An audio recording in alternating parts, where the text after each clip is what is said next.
Hello and welcome to another stream here on Behance and YouTube. Simulcasting. What? You'll notice that our faces are not here. Hey, Anthony. Clackety clack, clack, clack, clack. I turned up the game. The game? The game.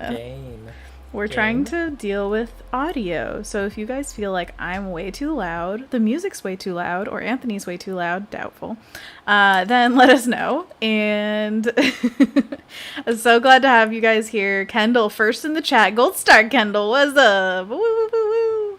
I'm going to be drawing in Fresco today, so let's hop into it. Also to mention, I'm working, so I'm not really doing anything other than talking with Anna.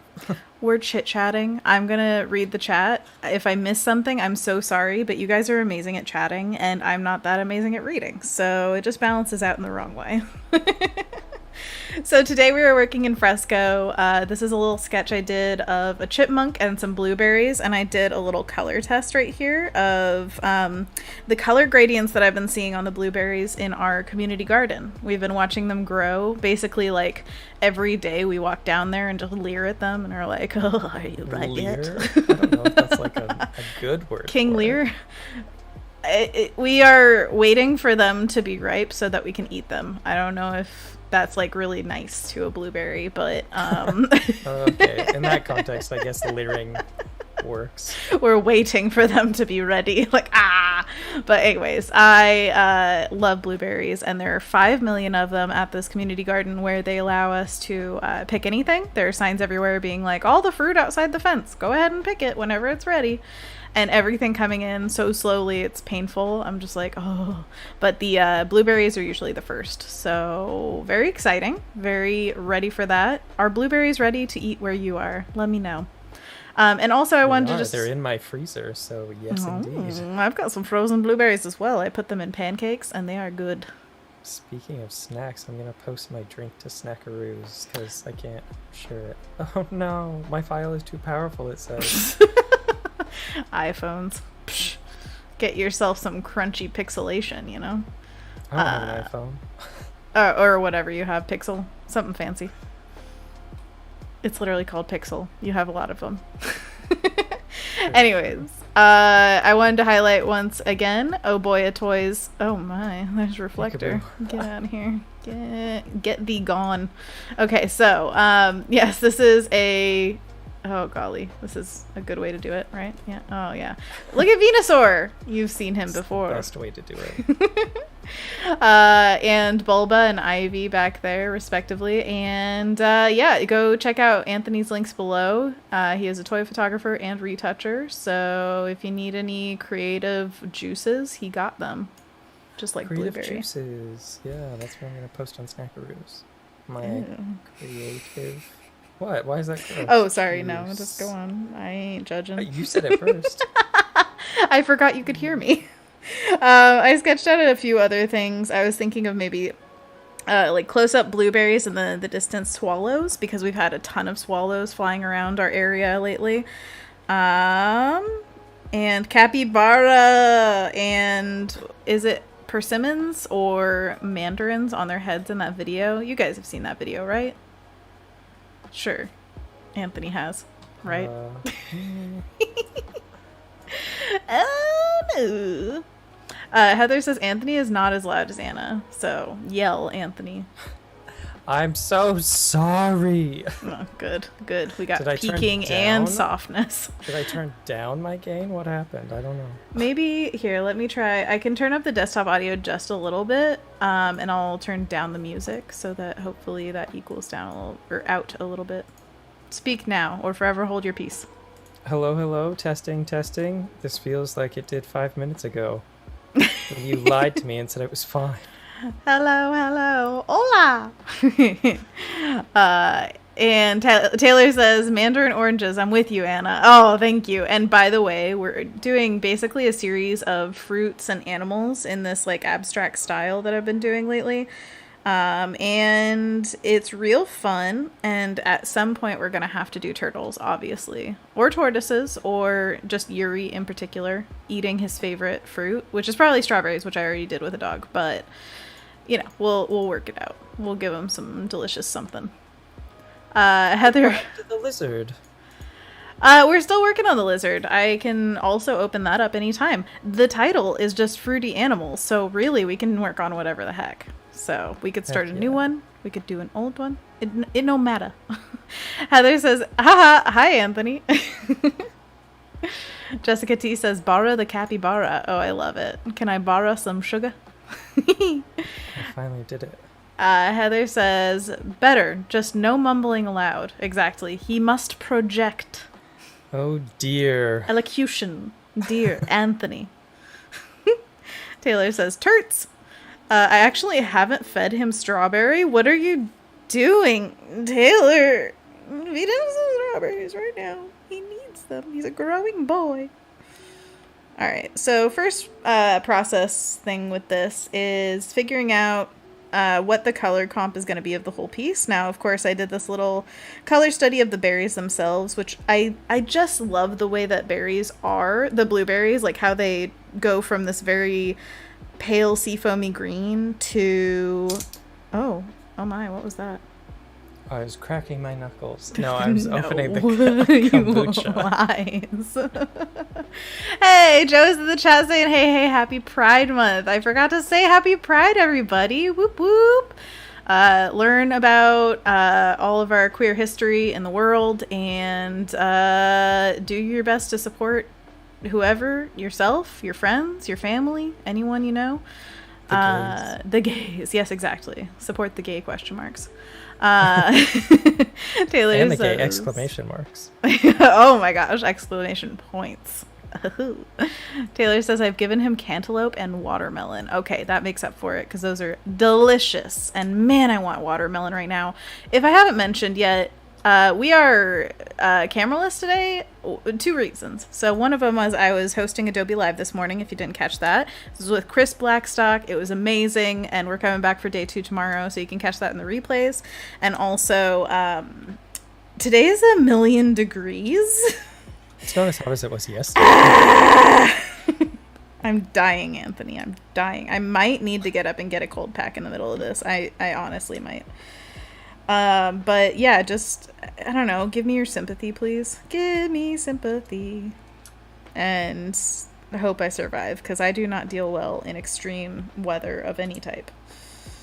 Basically, weakest human being right here. But Anthony's dealing. Oh. Right? What? You are the weakest link. Goodbye! Did anybody else watch The Weakest Link when that was on? Oh, man. I never actually watched it. I just knew the catchphrase thingy. Oh, we watched it. And you know who loved that line? My father. father. Oh, my gosh. That's like his personality in a person. It's just, goodbye. You know, at first I thought it was from Survivor. Yeah, I could see that. The Weakest Link. You have been voted off the island. Goodbye. Oh my gosh. Is that a mashup between the two? Exactly, or? yes. It's her on the island. There were, I think, 2 hosts, one for the UK and one for America. And they were both very harsh. I think that was it, if I'm remembering correctly. Please correct me if I'm not. Was this the Weakest Link show? Yes, the Weakest Link. Goodbye. So what happened during the Weakest Link?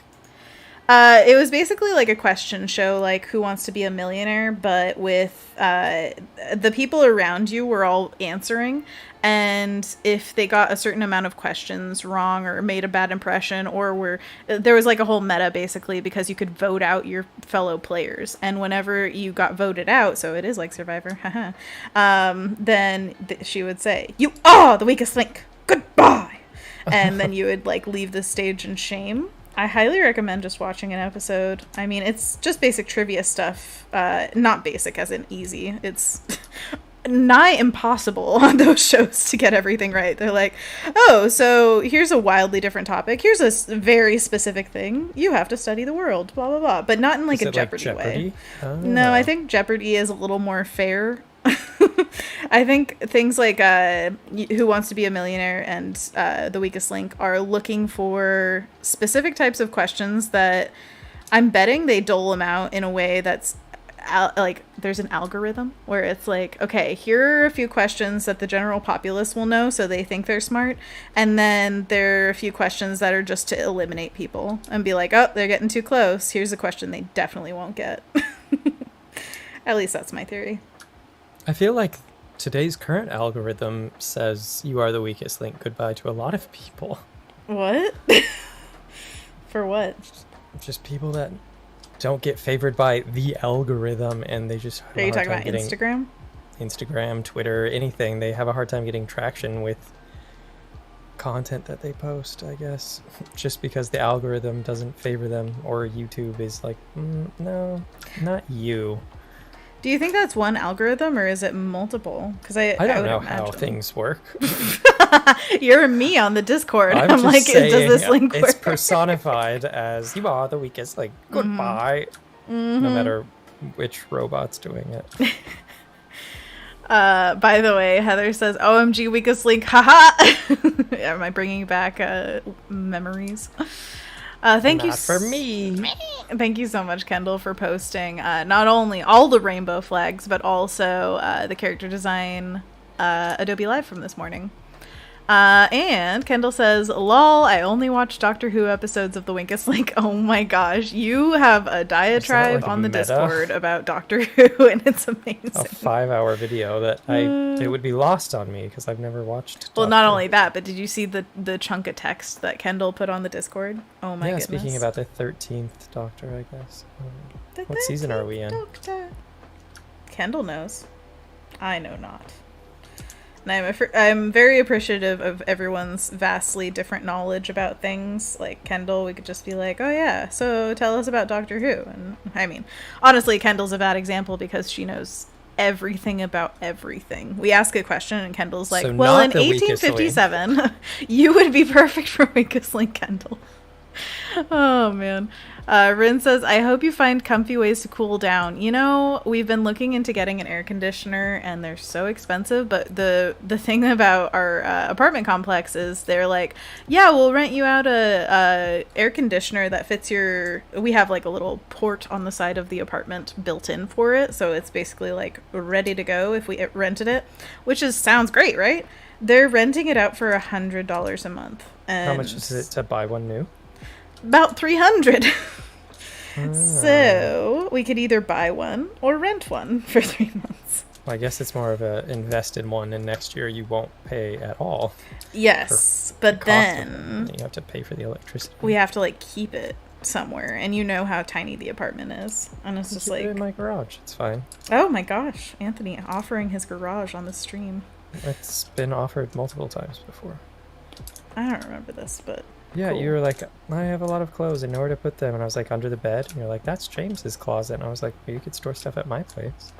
Okay, I'm gonna come over. And then I was like, I have 2 closets. I remember this conversation. Luxurious, lavish with closets, just lousy with them. Well, I'm using both of them. Gross. One of them is my photo studio, so that tells you about how much space I have to work with. I understand. Now your studio and bedroom setup is pretty cool. I feel like I mean, it's obviously not ideal. I want you to have the full-on studio, but for what it is, it's really nice. I would also like a full-on studio, please. Yes. With natural light windows. Ooh. What if our studio was together? Could you deal with that? I guess it depends. If we were stepping on each other's toes, we would need enough space for the both of us. I aim for toes. I know. Going for the toe jugular. What's the toe jugular? I don't know. Oh no. Veiny feet. You don't want to hear this. Why would you ask? Oh, I hate it. By the way, let's see. Oh no, I lost it. I like this green color wash you're doing. Oh, thank you. It's fun. Did the dogs also have a green color wash? Yes, but it was more of a blue green. This is more of like a yellow green. Yummy. Taylor says the tribe has spoken, in quotes. Is that from The Weakest Link? No, it's from Survivor. I didn't watch that either. Oh my gosh. What reality shows have you watched? Wheel of Fortune. Wheel of Fortune! Is that a reality I always love show? the wheel. Oh, it's so fun. What a I know good it's set piece. powerful and clicky. Oh, just no. missed it. Or I can't believe they landed on it. once in a million times. million. Kendall says, my dad knew someone who won Who Wants to Be a Millionaire. I was subjected to lots of trivia games as a child. Oh my gosh. Yeah, trivia games are fun. And also, lol, I'm partially into the 5-hour video. Still need to finish it. You know, it's a marathon at that point. I understand. Just like a season of Doctor Who. Doctor Who. Wait, how Just a many little hours Doctor is Who. Doctor Who season? Are the episodes 1 hour each, or I how can't do those go? remember. I remember watching several seasons of it, but ask me anything about it, I've probably forgotten. The Angels. The Crying Angels, yeah, that's the thing. The Time And TARDIS. honestly, the TARDIS, yes. That's nothing against Doctor Who or any other show. If I don't remember it, my brain is literally a sieve, so it's just, it's actually kind of a blessing when you rewatch a show and you're like, oh yeah, I don't remember any of this. Yeah, sweet. Yeah, that happened to me with Ariete the other day. We were watching and I was like, I don't remember a lot of this movie and it's all good. Yes, I know. So Oh tranquil. my gosh. There's plenty of moments in Ariete where I was like, this is reminding me of Mushishi a lot. Yeah, totally. I could see that. And Mushishi is so contemplative and slow in a very wonderful way. Yeah. Mm-hmm. Watch Mushishi, everybody. That's what you're learning. Yep. And Ariete. Yep. Yep. You could be a big pig too. Oy. Kendall says one time I accidentally ended up at a Doctor Who convention. How does that happen? What? The TARDIS takes you anywhere in time and space. Right? Oh, Is that what it does? Yes. I don't know. Also, Annika says, hello, where'd you guys go? No video stream? What is this? Now Sorry, we Annika. look like you guys. We're only text and voice. Yes, we are text to voice. This is actually pre-recorded. No. That would be amazing. I'm reading the chat, but it's pre-recorded. How? Yeah, no faces today. I am too sweaty for your eyeballs to handle. It's disgusting. Whoa, they would just slide right off of her. Exactly. I'm juicy enough for the rest of the people. Oh, golly. Creative juices, let them flow. Let them flow. Let them flow. But anyways, Spices must flow. Exactly. Oh my gosh, are we gonna watch that when it comes out? Dune? Yeah, I've got HBO. Excellent. Let's do it. That's what Let's what we Dune watched it. Ariete on Yeah, because they've got all the Ghibli. Ooh. here in the USA. That's where they are, but everywhere else in the world, it's Netflix. I know. Well, if you're not in the US, take advantage of that. And if you are in the US, it's worth it just to get HBO for all the Ghibli movies. Yeah, It's or a VPN, I guess. So good. But yeah. Options. But my goodness, it's so good. I just love popping on a Ghibli movie and just going to town on What basically was the most these recent? things. Most recent, I think, was Ponyo, right after Kiki's delivery service.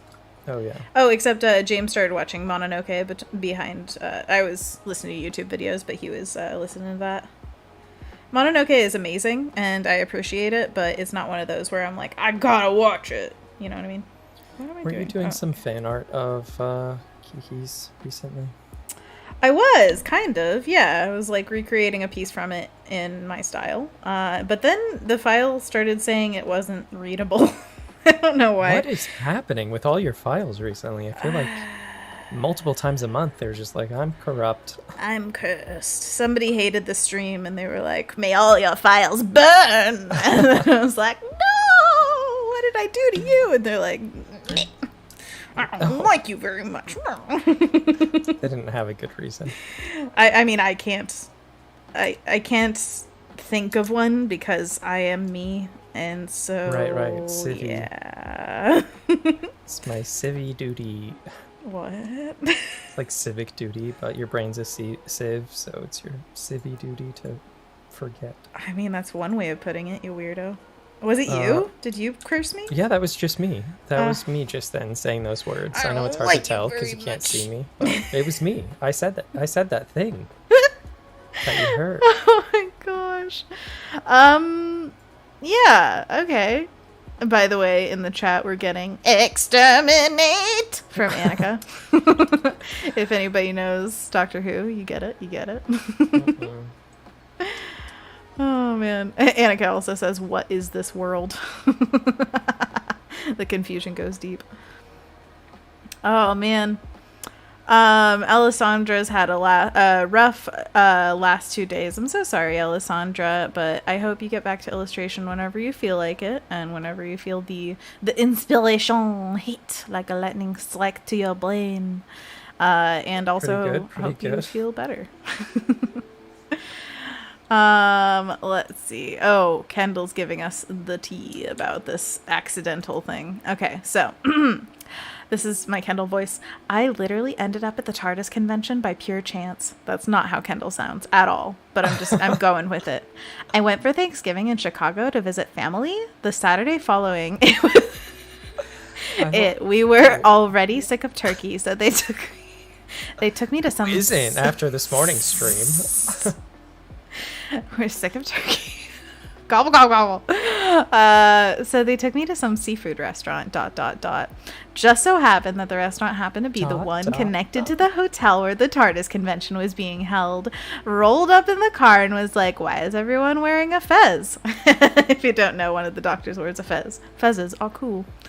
Let's see. Proceeded to forget about dinner and take a picture in a Dalek. Oh my gosh. I was trying to think of how that's pronounced. I think it's Dalek. Something like that? Is that how the British people say?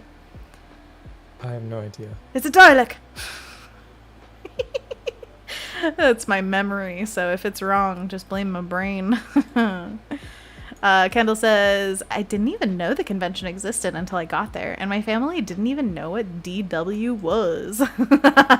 So they had a nice time too, right? Kendall also says, lol, that fake Kendall voice. Yeah, something it's else. Something, yeah. Sorry, Kendall, if that was offensive. Just everyone know. And Kendall sounds. Yeah. Yeah. No, it's definitely not like that in the real world. Kendall's voice is, I'd say, is kind of similar to mine. I don't know. Maybe I go a little too much like this, but she's normal. Anyways, Annika says Dalek, and Taylor says Dalek. Oh dear. Dialect? I don't know. Dalek. Is that the weird trash can with the knobs on it and the guns? Okay, sounds good. Yeah, that. They basically insta-kill you. So beware. Beware. So maybe don't make fun of them. No, definitely make fun of them. They hate it. But the thing is, they just want to kill humans. And they exterminate, Oh. Yeah. No, I literally have never seen an episode of Doctor Who. Not even an ep? Come on. Not a single one. There are some standalones so you gotta many watch. other things I have to do with my life. I mean, what? Watch since I want to watch. That's insane. What was the show from Community that they made that was like Doctor Who? Oh, yeah, Inspector... Space-Time, was that it? Oh my gosh, yes, that was so good. By the way, Binging with Babish just had a video with Joel McHale, and it was pretty spectacular. What did they make? They made kettle corn, and it was from one of the episodes of Community where it was Troy and Abed in the morning, and they were making kettle corn with the doctor guy who was like perfect, and so of course Joel McHale's character hated him, and so this guy was like, hey, I'm on Troy and Abed's show, let's make some kettle corn, and then Joel walks in and is like, well, I can't, what's his name? Oh my gosh, he's just Joel McHale, that's his character. You made me forget immediately. Why can't I remember? They said it all the time. I could hear Annie's voice, but I can't hear the name. Troy, Abed, Annie, and then Britta. And think of Dean Pelton Shirley, saying it. Dean Pelton. Dean Pelton saying his name. Oh, come on. I hope this doesn't awaken anything in me. You forgot it, so I forgot it. Yeah, same brain. By the way, I'm doing some abstract coloring on this. Jeff. Thank you. Okay, thank you. Jeffrey? Jeffrey. Oh, yeah, Jeff. Yeah. Oh, my gosh. Anyways, I'm doing some abstract coloring on this chipmunk because I want to. Who's the mumbler now? Mimbletonia. Yes. Mumbles the word. Okay, so. Like it pained you. Exactly. It does. Exactly. Oh. Kendall says, lol, no one will ever know my voice. You'll always do my voice over Anna. And, like, I think you should really do this with your blah, blah, blah. And blah, blah, blah, blah. Wow, I talk so good as Kendall. God. Taylor says, ooh, he a pink boy. Yes, he a pink boy. I love pink boys. That's why I keep Anthony. What? I'm pink? You look real good in pink. What do you mean? In pink? Yeah, I should get you a pink shirt. Annika says, OMG, Anthony, how could you not? I think about Doctor Who. How dare? I know, yeah. And Kendall says, abstract. Oh, wait, is this like exterminate? Abstract. Is that what they sound like? Yeah. What are they? They're trash cans that go exterminate. Machines. Do you know the history of the show? It's all over the place with taking itself seriously and not seriously at all. Huh. Yeah. Oh my goodness, why do I draw and erase on the wrong layer constantly? And again, sorry, I'm reading the chat today, so you'll see parts where I'm like not drawing at all, and it's because I'm reading the chat because Anthony's working. It's a whole thing. It's a thing. Please, patience. We're making it work. Make it work. Name that show. Tim Gunn. Fashion it's on the the Tim Gunn street. Show. Yes. Thank you, Tim Gunn, for being our Lord and Savior. Project Runway. God, I also never watched that. Runway. Ooh. Yes. You never watched it? That's a really great one to listen to while working. I enjoy it, especially when Tim comes in and it's just like the judgmental father that loves you. I love it. This is the show I listen to while working. I get to talk to it and it talks back. Well, aren't you special? Uh-huh. Yes, I am. Yes, I am. Anthony Jackson says, loving the squirrel, so cute. This, sir, is a chipmunk. How dare you? Do you know what chipmunks are? They're amazing. No, they're very, very close to squirrels, so I understand. I just give you a hard time. Kendall says it's literally a plunger and a trash can yelling exterminate. A plunger and a trash can. Yeah, it's going to destroy the world. Daleks for the win as scariest trash can.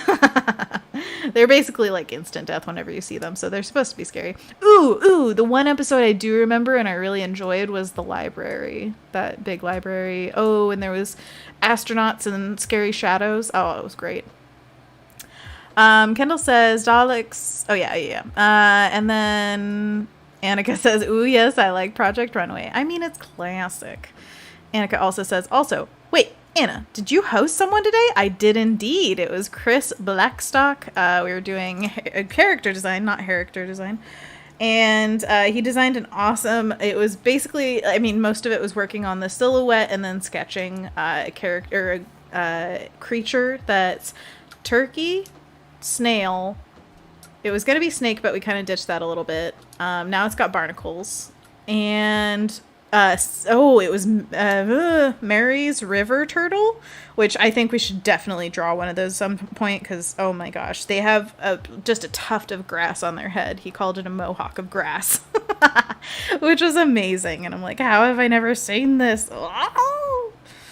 So thank you, Chris, for widening our knowledge of the world and what it has in it. I liked it. I loved it, and it's going to be a really fun day, too, to see his painting and rendering style, and give him extra credit for being such a champion today also, because his little bebe apparently kept him up since, like, 4 a.m. So Oh, dang. I And he know. also made that PDF to share with people about his pressing. Yes, he actually gave assets. If you go to the replay in the description, there is a PDF of his workflow, which is so, so nice. And during the stream, he showed basically like a 4-step of how you can get from silhouette to fully rendered creature. And then he just did it on the stream. Like, oh, hey, here's my system, and now I'm going to do it. And he did it. So, great job. Mm-hmm. And I'm trying to talk him into streaming more regularly, but honestly, with 2 kids, I understand if it can't be regular. Beep. Okay, that's the same color I was working with. Show me what you're working with. I'm gonna lock transparency. Oh my gosh, I'm so hot. Yeah, it's starting to get warm even down here. It's been warm all day up here. Warmest part of the day is right now. Yeah, which is so fun for streaming. I took a nap after the stream this morning with an ice pack on my back, and it was the best part of the day because I was sleeping and couldn't feel the pain of being scorched by the deadly heat. Wow. And also, I opened the window to get some airflow, and immediately one of our neighbors was smoking the devil's lettuce, and it stunk up the apartment real fast, and we were like, close the window, and then we like ran the fan and like got the smell out. But yeah, it stopped us right quick with the open windows and dalliance. For a moment there was freedom. A brief moment. If you left it open, you might have felt a little bit more calm about the whole thing. Nope, just stinky. Doesn't work that well. But anyways, it was, I'll definitely open the windows after this. I just think it was a time thing. It was unfortunate timing. But I just want some reprieve because I'm not used to heat. I ain't built for this. Ain't built for the cold neither. Need a temper zone. I know, yeah, exactly. Oh, God. So I'll be taking over Anna's stream. Rest in peace, Anna. The artwork's not going to look as good, but I'll try. My gosh. Ow. Anthony Jackson says, I'm sorry for the mistake. Don't ever apologize, Anthony Jackson. I was just giving you a hard time. James J, hey, welcome to the stream, says, I remember my dad watching Doctor Who back in the 80s. It's been on for so long. It really has. And Dark Hours Joe says, don't blink. Oh, that was it. And Kendall says, Vashta Narada equals nightmares. Exactly. That's the episode I'm talking about. And Anthony, I think you'd like that one. It's a great standalone episode, as well as if you know the surrounding stuff, things just get a little more meaningful. What's Doctor Who's stream on? I have no idea. Anybody know in the chat? And Annika says, nice. That's why no video stream. I get it. Nah. I get it now. Also, heat, no air conditioning. So many questions. Money. Not a lot of answers. I guess so. Yeah. Thank you, Kendall, so much for linking to the stream. And Golden Rose is in the chat. Hey, what's up? How are you? Saying, hey, y'all. I come in on the devil's lettuce. Oh, and Kendall's reminding us to drink some water. It would help with the choking, possibly. Isn't that what caused the choking? Krista, hey Krista, Paolucci says, I finally caught a stream and holy crap, it's hot in Portland right now. I know, it's too much. I can't handle it. And Joe says, we're like fine art paintings. We need to be in a temperature controlled box. Not only the art, but the artiste must be temperature controlled and no oxygen allowed. Oh no. Oh dear. Annika says, lol, you read that exactly right. Ah, what is this world? All right, drinking water, everybody. Take a deep chug. Take 2. Wait, is that what caused you to choke? I'm confused. I as I usually do. I breathed in saliva. Oh, right. Yeah. Classic. Good move in. A classic. Okay. Let's get into this. It's kind of nice going up to the chat and coming back down because I'm like, oh, I could do this, I could do that. And then I can take a step back, look at the chat, and then I forget what I was working on because, once again, brain equals sieve. So then I can look at this kind of freshly and see what I want to do. So I'm going to do a soft light layer, and I'm just going to paint on with some wacky colors. This one is zany, how about? A zany contraption, a crazy reaction. The fun isn't catching, it's mousetrap. Oh. Mousetrap. Okay. That's what I thought of. That's where my brain went. It was just earlier today you were saying that the word zany wasn't used often enough. It was a good word, don't you think? It is a good word. It is, actively. Don't tell me Zany's dead. Zany is alive and thriving. Thriving! Reboot of the Animaniacs. Exactly. The Animaniacs. They're zany to the max. Oh, that's what it is. I haven't watched it in a long time. It's been a long time. I liked it. Yeah, I need to watch the reboot. I didn't really watch it as a kid, but I enjoyed the political commentary in the reboot. Mm-hmm. Fresh hot takes. You know what I'm liking? What's this? What's this? There's something in the air.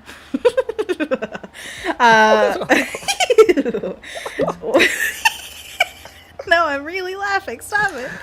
So, if you take the soft light layer and go between the blueberries like this and kind of hit all their outer edges on one side, it looks kind of like the sun's bursting through, which is lovely.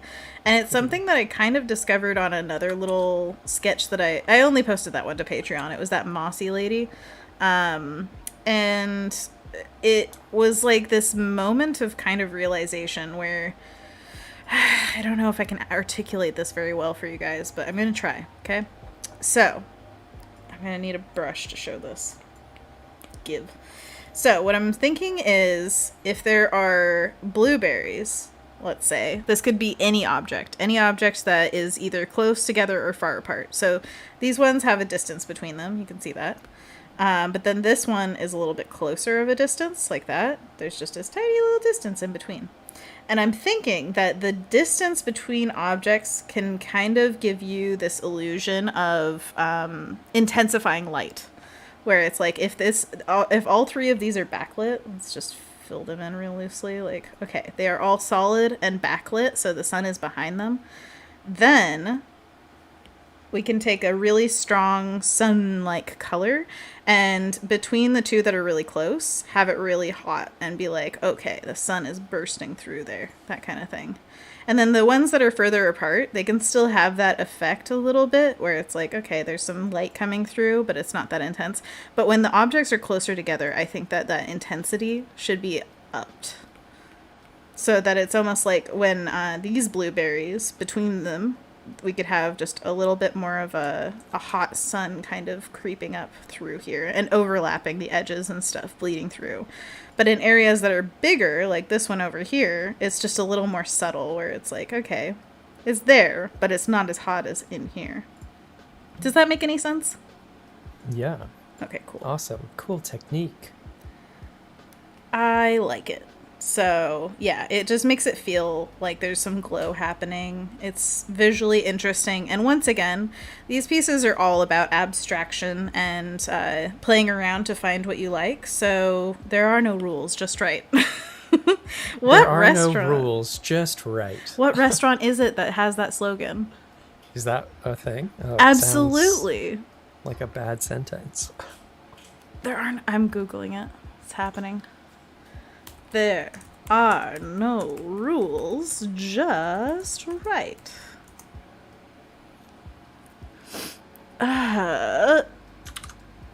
Outback Steakhouse. No rules, just right. And on Reddit, there's a thing that says, what the heck is Outback Steakhouse's motto? No rules, just right, supposed to mean? That was me. I wrote it. It just seems like nonsense to me. What am I missing? Oh my gosh, I love it. I agree with that person. No, there's no question. It's nonsense. But I just want to, use references from my life and have you guys get them. So now you get it. Yeah. Yeah. Taylor screaming all caps. Where did the Mousetrap theme song come from? Once again, the Civ. Just drop that onto your lap. Whoops, whoops, whoops. Oh, man. Anthony Jackson says it's still raining here. Can we trade weather patterns? I would gratefully do so, sir. Can you give that to me, please? I wouldn't. No. I'd be down for rain today more than this I think heat. we get it I can't go outside tomorrow. like this. I can't. Isn't it supposed to rain soon? Let the rain pour down. And da da da. Do you remember that? Mm-hmm. James J says, I feel bad for people that aren't used to the heat. Yeah, thanks. Feel bad for me, please. I ain't used to this. I don't know if I ever will be. Just gonna become a puddle. Blech. Oh, it says it's 91 out. That was the Does high that for make today. it worse? What, knowing the it? temperature? No, I think it's all about the feel. Like, when I woke up today, I was like, it's not going to be the 80s. It's going to get to 90s. And I think that the next few days, it's going to go down to, like, 60s, which is going to be just so, so nice. So Ugh. it says tomorrow is supposed to be 79, Friday 77, Saturday 65 with a 30% chance of rain. Yeah, it's supposed to cool down into the high 60s, low 70s. Mm-hmm. That sounds great. Sorry, Kendall says, takes notes for possible use in case of an eventual Skillshare course I'm working on. Shh, I'm stealing this light idea. JK, I'll credit you, Anna. Please use it. I would never probably get a class together with that kind of thing in it. It was just something I randomly found out while playing with the piece, and I wanted to let you guys know. Oh my gosh, Voodoo Val coming in with all caps. Let the rain pour down. Yum, yum, yum, yum. Voodoo Val. Hey Val, What an how are entrance. you? I love it. Oh my gosh. Elisandra says, ha, you're so good at singing, Anna. Ha ha. And remembering Feels lyrics. like maybe I'll lie. Rain pouring down. Yes, Yikes. I am Hilary Duff. Did you know that she has like 7 twins around the world? That's what the movie was about. Duh, we're all clones. Hillary clones. The Duff Guff. That's what they call us. Duplicates. Like duplicates. Yeah. Oh my gosh. Oh, Merc says it's 106 here. Oh my goodness. Merc, I'm so 106. sorry. Where are you? The James sun? J says 105 here. What? All of a sudden. How are people alive? No, you have AC, right? That's how it works. Yeah, If that's you have AC weather. Yeah, that's AC weather. You know, Hannah and I I'm do painting not with the have eraser. AC. Hannah lives on the 3rd floor, so it's I mean, way your worse. roommate has AC. That's something. It doesn't come down here. Yeah, that's true. It really is only in her room that you could feel it. Yeah, I have to go to my freezer and stand there for a second to feel any reprieve. So that's not sustainable. But it's just one of those things that's like, it's an unfortunate thing to have either heat waves or freezes in places where you're just not equipped at all for it. Like, whenever we get snow here, it's a joke. The roads completely close down. We close schools with like a ½ inch of snow because we're just not built for it. There are 2 snow plows in the greater Portland area. They serve like hundreds of miles. So there's no way. But also, when it gets hot like this, yeah, we don't have AC. It's not like Arizona where everybody has it built in. It doesn't exist here. You know why? Because we're temperate. We're supposed to be warming on a global scale. What's that called? I know! Ugh. But yeah, it's just... It's a day, you guys. I'm so glad you're here and that we're having fun. I was unloading groceries earlier and just... mad at life. I was like, Wow. I don't want to do this. And yeah, I'm sorry to James for having to live with this, but I am uncomfortable. And you know what that means. It's just complain city. So this won't be the last of it. Believe you me. I'm going to complain all stream because this is my stream and you chose to click on it. Terrifying. Yeah. Let's see. James J says, yeah, we have AC, but I drive with my windows down. Oh, yeah. Oh, driving. There's AC in the car. I should just drive everywhere. I could drive and stream, right? go from hotspot to hotspot with Wi-Fi. Hotspot. That's what you're trying to get away from. Ah! It's a thing. Merc says, I'm in Vegas. Oh no. No AC? And you all have humidity? I am completely sticky right now with humidity. Like, it is... I'm a frog, you know? It's not good. Voodoo Val says, OMG, your text-to-speech module displayed your speech wrong and said we're all Hillary Clinton clones. We're all Hillary Clinton clones. That wasn't wrong. I don't think I picked up any of my words because I just descended into madness just then. Mine said we're all Hillary Clinton colognes. What is that? I smell of Clinton. Oh, the no. scent of ambition. But not quite getting there. I get, like, essence of nope, but... Pokemon go to the polls. Kendall says, get yourself an AC unit. It's so worth it. Krista says, I have an AC that is specific to one room, and my studio room is not that room. Crying. I'm so sorry. It's the struggle we all go through. Or some of us, I guess. Some are blessed with AC all the time. James J says, we just told my daughter about how it can get hot in Portland and Seattle, and you all don't have AC. Yeah, it's a real thing. And it's not even the same as going outside and feeling the heat, because then you get, like, usually some air movement. It's not as stagnant as, like, an apartment is. It's just unbearable inside. So how's your guys' day going? Pretty good, I guess, comparatively. You're in Portland! How dare you make my suffering seem trivial. No, yours is worse because you're up higher. And yeah, third floor you guys heat. don't have the option of, like, opening your window, even. Apparently, our neighbors are just like, close that up, unless you want to get stinky. Like, some people just deal with it in different ways. I suppose so. James was immediately like, how can they put something hot like that in their face? Like, what? But anyways. It's not hot. Well, it depends on That's how they... Anyways, we don't need to get into that. For a different stream. Not mine. I don't know that stuff. For a different stream of consciousness. Exactly.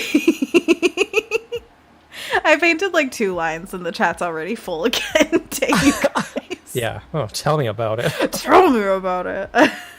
Dark Arrow says essence of Nope. Leslie Nope. Obviously. Best part of everything is Leslie Nope. Voodoo Val says we all wear pantsuits.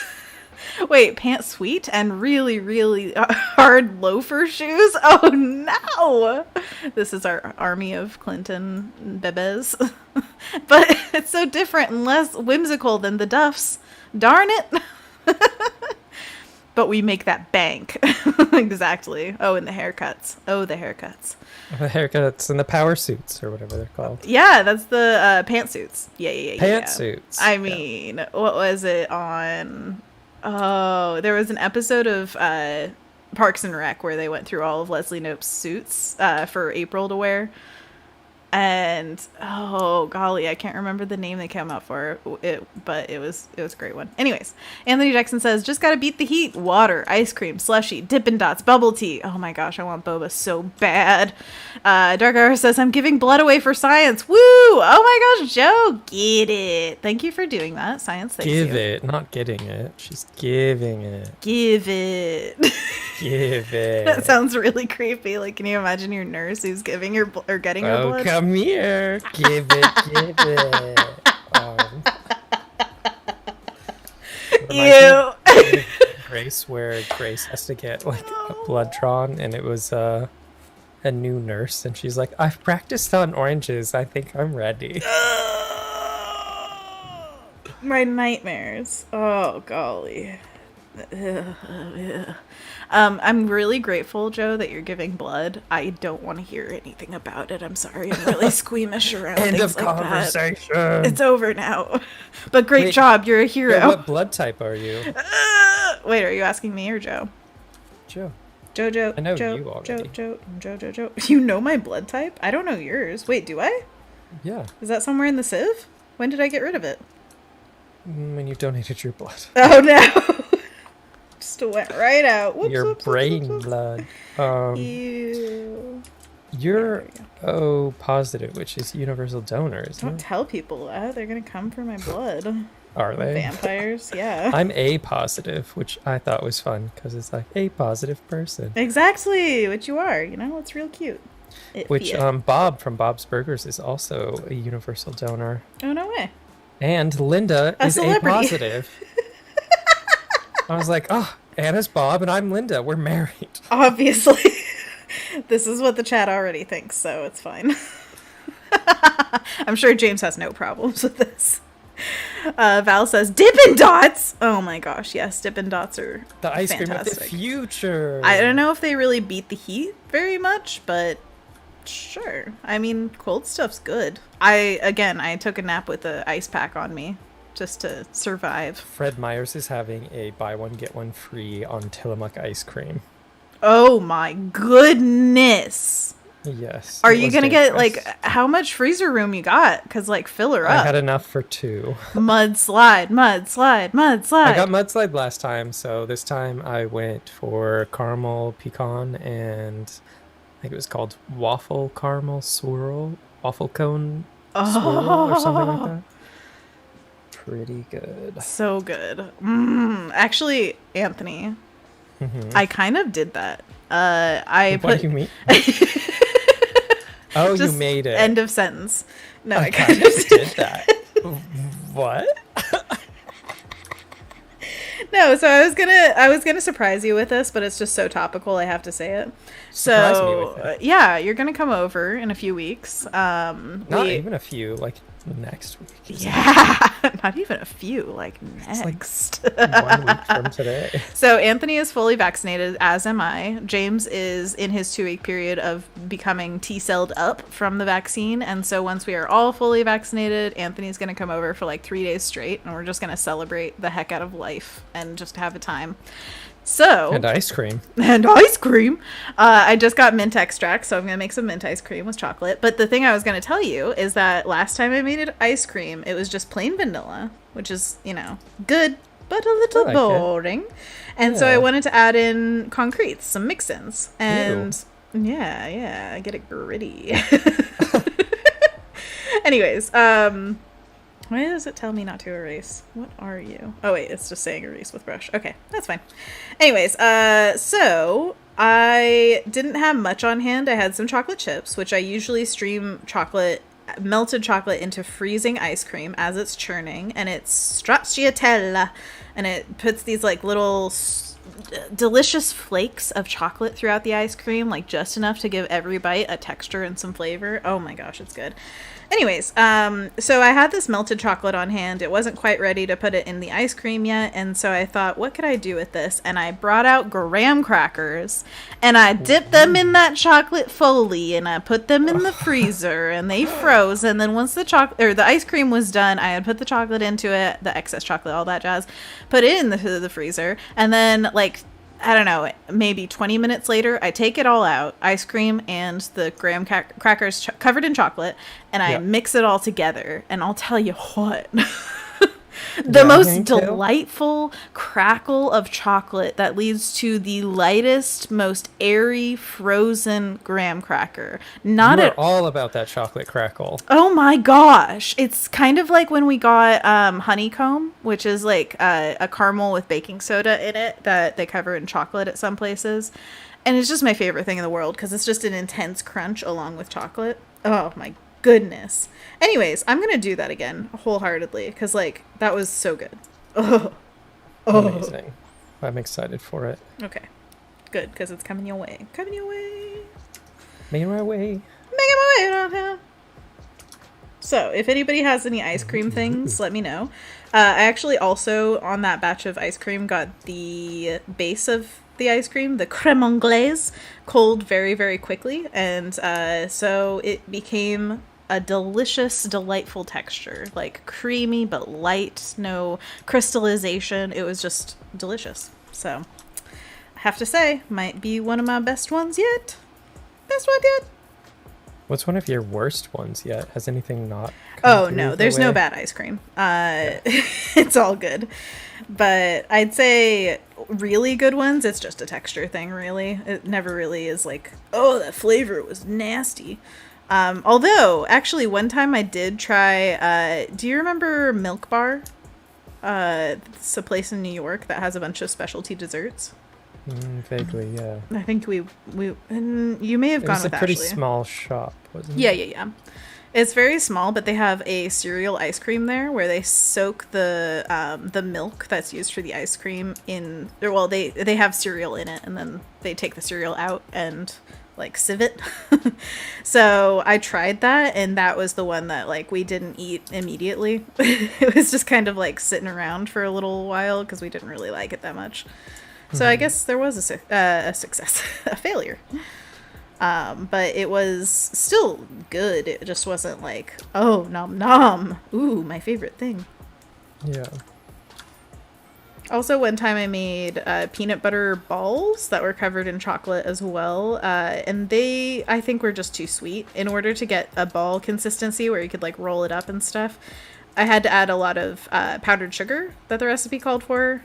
I blame the recipe. Overly sweet. So it was overly sweet. And that's the same problem I have with most frosting recipes is it's basically just butter and powdered sugar.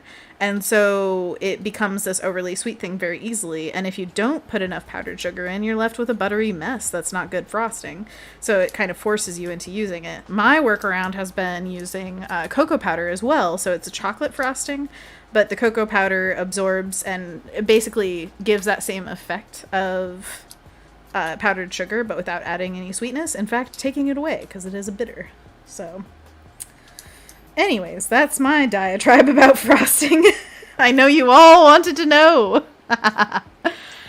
Okay, let's see. No, that's good. Oh, you're going to talk about the art? I was going to ask more about ice cream, but please go ahead. I'm just looking through the chat. You have that book that Aunt Sue got you about making ice cream. The Perfect Scoop, yes. Yeah. How many recipes from that have you tried? Or have you found like a select few that you just go back 4. to? I always use the vanilla and chocolate. It's my go-to for all ice cream, I have to say. And I think I've done the mint before, and then the peanut butter, for sure. Oh my gosh, the peanut butter one was really good. Yeah, you've done the mint before. You made it into ice cream sandwiches, if I recall correctly. Yeah, I made that one into ice cream sandwiches along with the peanut butter ones, and man, it was good. There's nothing wrong with that. Have you tried sorbet stuff? I have not, but I also have a recipe from my aunt that is basically coconut milk and lime and sugar, and that is supposed to be a really delicious sorbet. I actually had some at her place when I was down there, and it was amazing. I was like, how is this like 3 ingredients? Are you insane? And she's like, nah, here's the recipe. Nah. Yeah, that's exactly how she says talks. That all the time. Oh, man. Voodoo Val says, just don't let the Dippin' Dots get stuck to your lips. They'll kill you. Or something close to it. How pretty it would be. Obviously. What a way to go. Kendall says feather tail for my little chipmunk friend. Yeah, gotta have a feather tail. Come on. It's a flying squirrel. What do you think they fly with? Nothing but the tails. Nothing. Wait, are we doing monkey paws with audio only? Yeah, sure. We're gonna try. Hey, Anthony. How dare you? Yeah. Kendall says Milk Bar was literally less than a block from my house in UWS. UWS. So there's a U and then there's a W. Jeez, that's a lot of U's. Overused, I'd say. Kendall says I lived for Milk Bar at 11 p.m. since I was only 2 minutes away. That is just too much temptation. Yours is even closer. It's just in your kitchen. Honestly, it's bad. But oh so good at the same time. Also, Kendall says monkey pa pa pa. Muhammad says hoo kambushu ooh. And Kendall says Upper West Side. Same to you ooh. You I wanna be like you. So let's do monkey paws. Ooh ah ah. So, I'm not going to draw it. I thought about it for a sec. It would take too much, and I wouldn't be able to stretch. So just listen to the sound of my voice. Actually, let's go back to the big faces. Hello. What? So, oh, that's right. We have weird faces. How dare you? I drew them for beautifully you. rendered. Ahead of today's stream. Yeah, that's right. No, it was literally minutes before the stream started. I was like, I mean, I saw them. I know. You saw them? How dare you? What? How dare I? I didn't see them. Never mind. Take it back. Take it all back. Anyways, so we are going to do a hand stretch called monkey paws. I'm going to describe what we're doing to you. Wait, that sounds wrong. I'm going to describe what we are doing. You can follow along if you so choose. Shush. It's not turning into roleplay. Bend your finger. Oh my gosh! But not more than comfortable. No, the right way. Okay, it's all good. And always it stop. Feels like a nice stretch. If it doesn't feel good, there's a safe word. Okay, so let's start. I want to walk like you, talk like you, Val. Oh my gosh, yes. So, what we do first is we put our arms straight out in front of us, our palms away from us, and fingers to the sky. And then we curl our fingers into what we call a monkey paw. It's basically like you curl your digits in and your little thumb in, and you hold it for a second, and you go, ooh, ooh, ah, ah. Ooh, ooh, ah, ah. Good job. Now, pose number 2, you put your hands down, or your fingers down. So fingers to the ground, your palm is towards yourself, and then you curl your fingers into a monkey paw. Ooh, ooh, ah, ah. Ooh, ooh, ah, ah. Bye. Oh, sorry. James says, see you all later. 5, time to go home. Have a good day, James. Survive the heat. And thanks for joining. Okay, so third pose, we flip our palms away from us. We have our fingers down, and then we curl our fingers in. Ooh, ooh, ah, ah. Ooh, ooh, ah, ah. Good job. Oh, and Kendall says, fingers to palms. Yes, yes, yes. Exactly. That's the monkey paw way. And then, for the fourth pose, we put our palms towards ourselves, fingers to the sky, and then we curl our fingers in. Ooh, ooh, ah, ah. Ooh, ooh, ah, ah. Great job. Are you actually doing it? I don't hear clacking, so I believe you. I'm doing it off to the side. I'm not doing it in front of me. That's fine. Yeah. And then we repeat the poses. So again, the first one is palms away, fingers to the sky, curl your fingers in. Second one is palms towards yourself, fingers to the ground, curl your fingers in. The third one is palms away from yourself, fingers down, curl your fingers in. And the last one is palms towards yourself, curl your fingers to the sky, curl your fingers in. Good job, Anna. You almost got through it. We just repeat them, holding for a second each. Repeat around 10 times to get a nice stretch in your wrist and your fingers. Or Anthony gives up early and just starts clacking away on his little computy. That's not me. Who's with you? Oh my gosh. It's the clackers. The clackers! They're back! Oh, clackers, get out of here. Oh, and our music stopped. Let's get back on that train. Boom. Okay. Alright, so when you are done, gently shake out your hands to loosen them back up. Anthony. Give your fingers a stretch over to the appreciation button, he says in the chat. Oh, Muhammad says, where are you? Hey, sorry, we are not here right now. This is what we look like now. You are what you draw. It's like what you eat. I mean, honestly, when I laugh, it does look like that. 100%. Oh, it's so good. Yeah, exactly. See, I captured our likeness in like 2 seconds. Are you proud? Yes. Thank you. Thank you very much. My head. What's going on? What? That's your headphones. Oh, I thought I had really big ears. Okay, those are back on board. Headphones! I got it. Oh my gosh. Oh, Voodoo Val says I got a jet. Adios. Have a great night. Thanks for joining. Val says it was nice hanging. It was lovely to hang with you too. Shout out when you're next doing stuff on here. I want to know. Or on Twitch or whatever you're doing. And we're back to the art. Woohoo. Great job, you guys. Also, remember to stretch your back, wiggle your legs, stretch your neck, all that good stuff that we usually do. But we're half doing it today because it's too hot to move. I'm so glad that I don't have a chair that I stick to. Oh my gosh. Annika says, lol, yeah, it took me a second to figure out those were headphones. All right, clearly I need to work on my headphone sketching, but maybe if I had filled them in. Okay. Yeah, I think if they were black, they would have read I can fix this. I know I can. Oh my gosh, it's taking forever to save. Alright, we're back. Does this read much better? Oh, I'm not looking. Hold on. How dare you? Yep. I could totally tell they're headphones now. Yay. Should blank. And then put headphones by... Perfect. Now there can be no confusion. oh, that's not what I was writing. Boom. Dub? Duh. Oh. My other one. I like that. You like it better? Fine. It looks like Kirby. Oh my gosh. I was doing us like real round, but then I was like, you're not that round. I wish I was. Alright, we'll get you to Kirbydom. There. Oh wait, no, it's gotta be like a perfect little circle of blush. Yeah.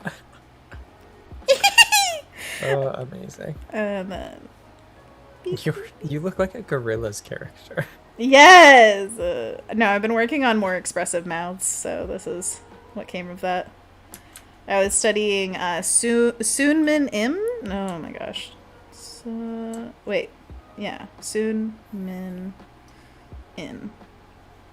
Such a good artist. Go check out her work. Beep, beep, beep. Beep, beep, beep. Beep, beep, beep. Beep, beep, beep. Beep, beep, Beep, beep, beep, beep. All right, headphones. Everybody get it? Headphones. Got okay. it. Got Good it. job. Got it. All right, back to the chipmunk. Can you tell I've been doing chipmunks lately? There's a file next to it that's just completely chipmunks. Gotta make sure. There we go. Boom. That's a lot of chipmunks. I was doing this actually for a book that I'm working on. There are critters throughout, and I wanted to figure out how I could stylize them. So I did some studies of real life ones, and then I made them a bit stylized. I still think I could definitely push it further, but some of them, like, you can see this guy, he's got the big cheeks, and this is literally like how big those cheeks were in the picture. But then I stylized it more by giving him like a little tiny body. It's all about those one to the proportions. top right of his ear. That one's so cute. Wait, this guy? Yeah, so cute. You know, he's just a little chipmunk in a big old world. And then this one was based off reality, and then I tried to like stylize it by giving him a bigger head and all that jazz. You can see the feather tail and their little booty stripes. They're so cute. I love them. Oh, and this guy. This one's from Memory of Sun River. We used to go to this place called Sun River for vacation, and there was a restaurant where everyone would feed scraps, or I don't know, drop scraps, and this one chipmunk would always come and just eat everything, and he was king of the boardwalk. He would heftily throw his weight around and be like, "I'm here, the trunk has arrived," and it was amazing. I love him so much. It's like Brenda or Grinda? Grinda's got it! Yeah. Yeah. So Val lied. Val's still here. Val, welcome back. Annika says, I thought they were pretzels, haha. That would be very on brand for Anthony. I should just surround him with snacks and kombucha. Yeah. Joe says, success, blood all done. It's all ogre now. Oh no, they took too much. It's all ogre now. Oh, Joe. We're so proud of you. Joe also says, I have no idea what my type is. This was a blood for me test. Yeah, I think they took too much. Oh, not donating. Val says, I'm actually starting a new show of my own on Behance channel. What? That definitely counts. Are you kidding me? It's a variety game show. I'm doing it on my own, but I'm not opposed to guests whose name rhyme with Nana. Is that Anna? Obviously. Oh, Captain Crunch made it Anna Sunny. I'm not against that either. That is so cool. Everybody watch Val's channel. Oh my gosh. Yeah, that's awesome. We That were is just so talking cool. about game shows. You know, honestly, Earlier. I know, yeah, that's pretty perfect. But I'm also thinking, like, oh, some of the structures that people have come up with on Behance for their streams, where it's like, Monster Mondays, or I'm gonna do the art history like Ryan does, you know, just structured things. I'm like, that would be super cool. I wonder if we could actually do it. Because you know how I blast in here and I'm like, I guess I'm doing this today, okay. Whoa. And I'd say 100%. Oh, man. Joe says, my name rhymes. Also, super excited for the show, Val. Val says, lol. Kendall says, all praise the Chipmunk King. Yes. Val says, you guys are too funny. No, you, Val. No, you. Somebody. Okay. Annika says, when's the pilot episode? Val. Val says Nana Daviscourt. Oh my gosh. Sounds like the Daviscourt. It's like the naval court, like a court of your navel. What? Huh? Tell me what I mean by that. What you mean? Oh, what you say? Oh, What what you you leave it well. By the way, I avoid copyright by going it's very Just professional. Butchering the songs. But yeah, I usually I'd say, like, I don't know, maybe 50-50, maybe 60-40. I kind of know the lyrics to songs, because sometimes it's like, oh, you know all the lyrics, and then other times I'm like, so you get what you get. Good luck knowing whether I know the lyrics or not, because I don't. Beep, beep, beep. Boop, boop, boop. No. Boo, boo, be doo, boo! Like that. Betty Boop kick. You're at it again. You're at it again! We were at my parents' house. They were both vaccinated, and so is Anthony. Whoop, whoop! And also, if you live outside the US, I really, really, really hope that you get access to a vaccine very soon. I know that it can be really annoying to hear about other people's lives where they're like, oh yeah, I went out and did this and that, when you can't. So I apologize for that. But also, this, I guess it's what we all have to look forward to in time, hopefully. And so anyways, we got together at my parents' house and got to see them, and part of the conversation was completely Betty Boop centric. It was talking about how, like, what year she had come out. She's Come to prominence? I'm coming out. And then this movie that my dad saw that quoted her, and he was like, was that the original Betty Boop, or was Betty Boop the original Betty Boop? And it turns out Betty Boop was the original Betty Boop. Wow, that was a mouthful. Okay, I did all the talking. It's over now. Yeah. I did it. All the words are out. Yeah, exactly. I used all of them, so the quota has been met. But yeah, it's just funny Googling things with my parents. Ugh, my favorite pastime. Let's see. Mark says, wait, I'll get this. Nana Daviscourt. Who could that be? I don't know. Joe says, like a blood test to see how my body is doing. Joe, that is awesome. I hope your body's doing fine and you get all good news back. Or some revealing news, you know? It's nice to know what the heck is going on with your bod. Always good. Val says, first ep is sometime this week. Oh, yeah. Oh, we're all very excited. We're on the edge of our seats. We're ready to press, follow, click, something, watch the thing. Yes. That's how I feel. Good call to action. Well, actually, if you follow anyone on Behance, you can see when they go live as a notification. So if you follow Voodoo Val in this very moment, you can click on the little avatar and get to her page, click follow, and you will get a notification whenever she goes live. Please do so. Thank you. Kendall says, I'm just picturing the coolest grandma. I mean, it's my favorite thing to do too. The coolest grandma. Anthony Jackson says, gotta go, bye. Have a great day, Anthony Jackson. Thanks for hanging out. You're amazing. Anthony Jackson also streams here on Behance. Give him a follow. Voodoo Val says, you took my lame joke and made me uncomfortable. It's what I do. Voodoo Val really lied. Why is she still here? Oh, wait, she said bye, guys.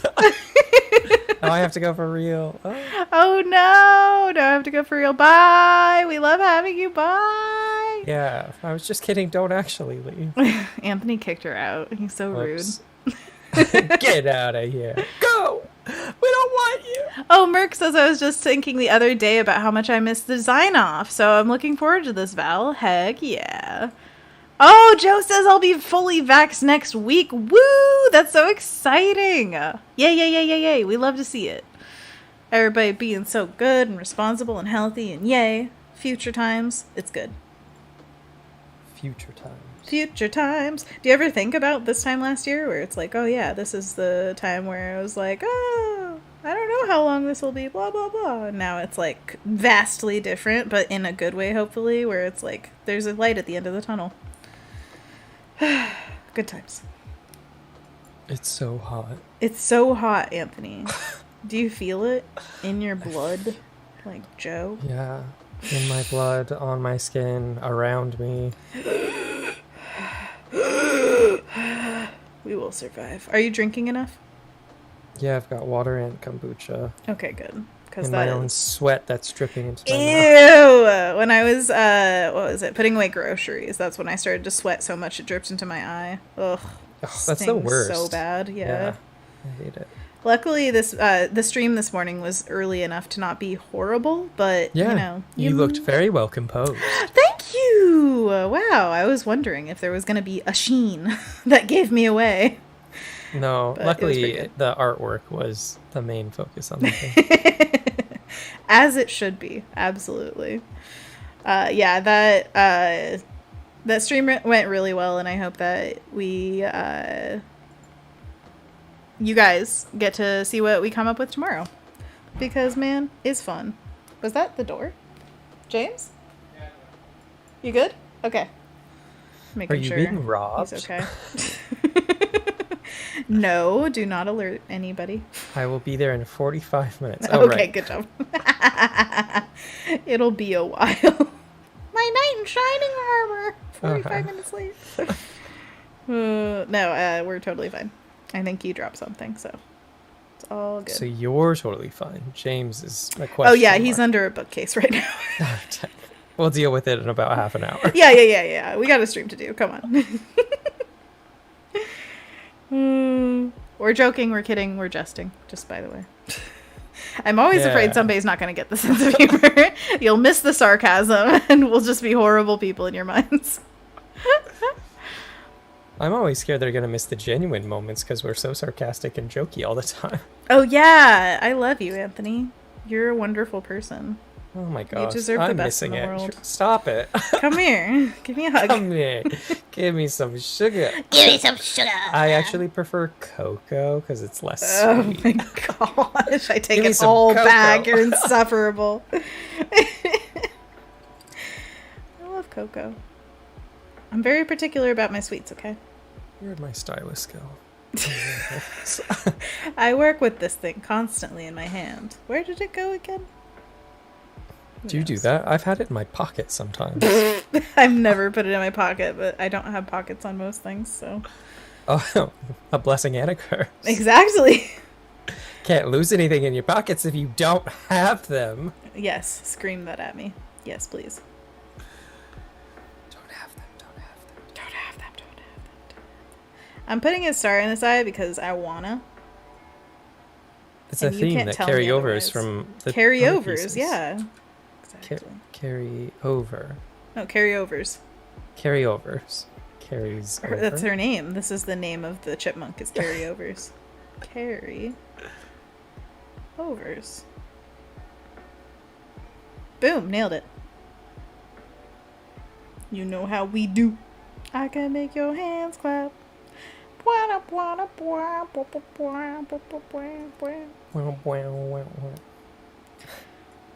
Okay. Oh, I'm so torn on this one because I love blueberries so much and I want to just draw all of the details and be like, look how juicy this one is and all that stuff. But this style does not call for that. This is loosey-goosey, abstracty, malusi.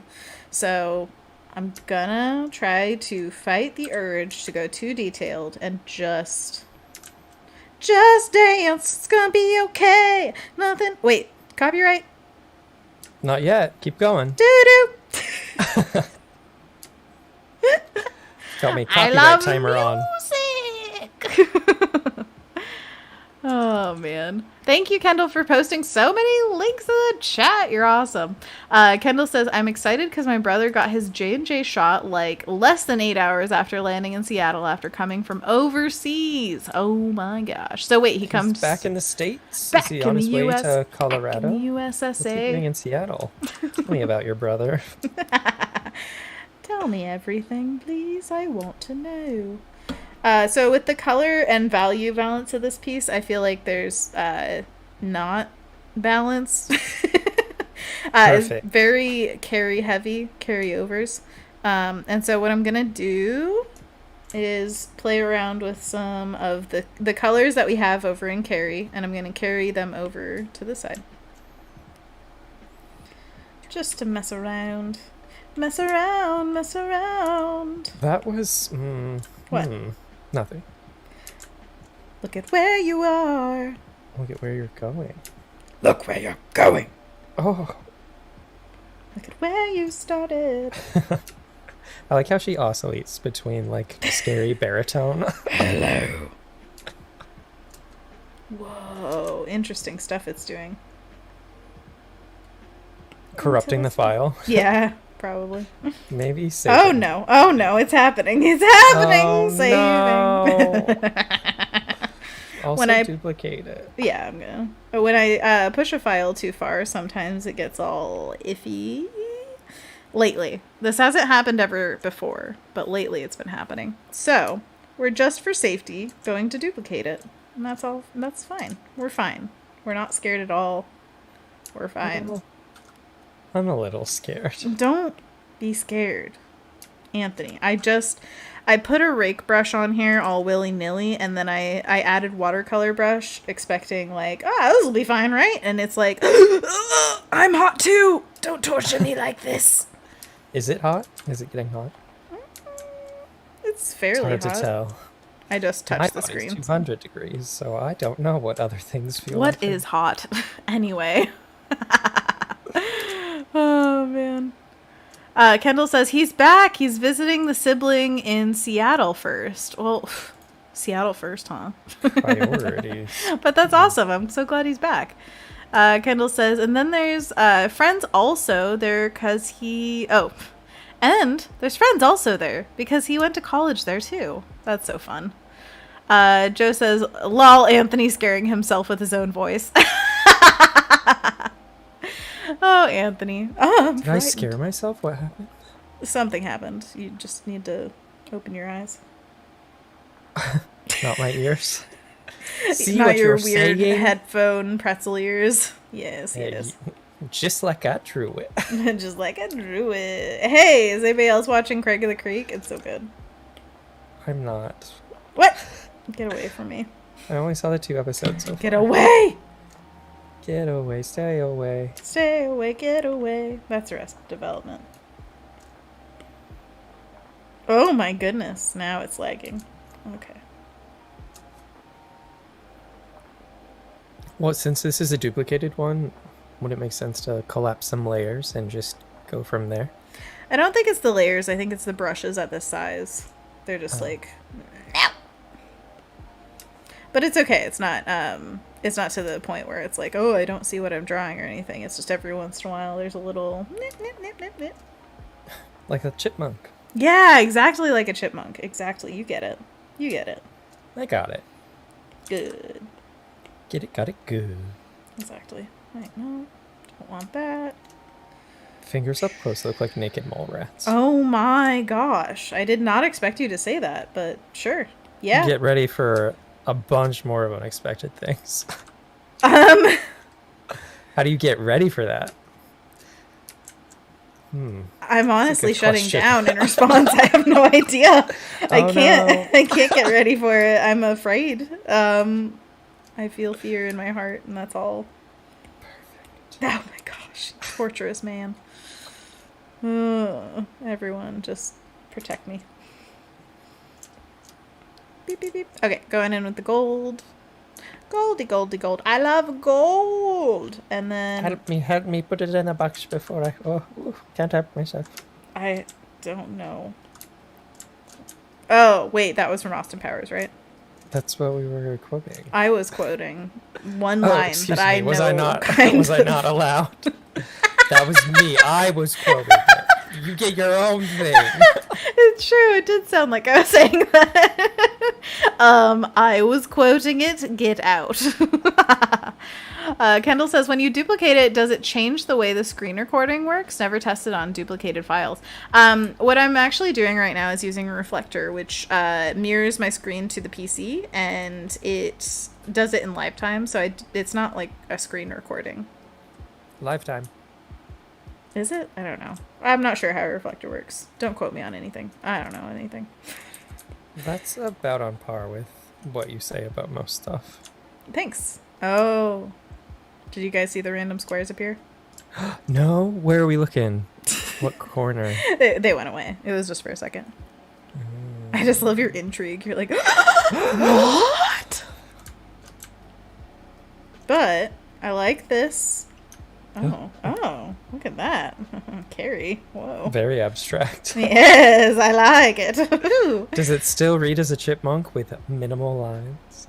What do you think? No. Yeah, I guess it could go a myriad of different ways. Maybe rat. You would have no idea. If you saw this with no context, you'd be like, I don't know. You'd have what that some is. idea. The eye, the forehead, and the ears give it a very, like, rodent feel. Rodentia. Rodentia. Ooh, you know what I'm going to do with the leaves? I'm going to take that pencil brush. And I'm going to take that, like, pale blue color. The idea with a lot of these pieces, I guess a tip if you were looking for one, is to carry the colors around in different... Okay, how do I describe this thought process? So I want all the colors to be everywhere, but in different proportions to each other, basically. So as I was saying with our chipmunk friend, before we added this layer of pinks, it was very isolated in its colors. There's a bit of warmth in the blueberries, but there's not at all the same intensity that there is in the chipmunk. So that's why I added these, and I think it balances it out a lot more with the warmth being carried throughout the piece. And then, carries over.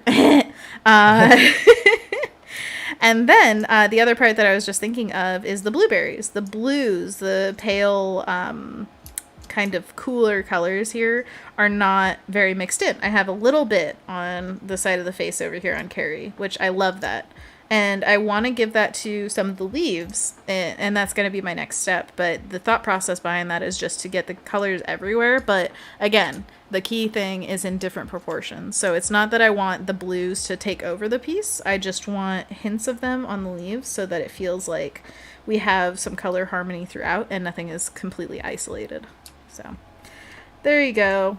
That's some of the thought process going on. And with these abstract pieces, I've been having a lot of fun with not only painting in leaves like this, but also drawing some rando leaves in like loosey-goosey fashion. So that they kind of add to the foliage effect, but they don't make the piece too much more busy.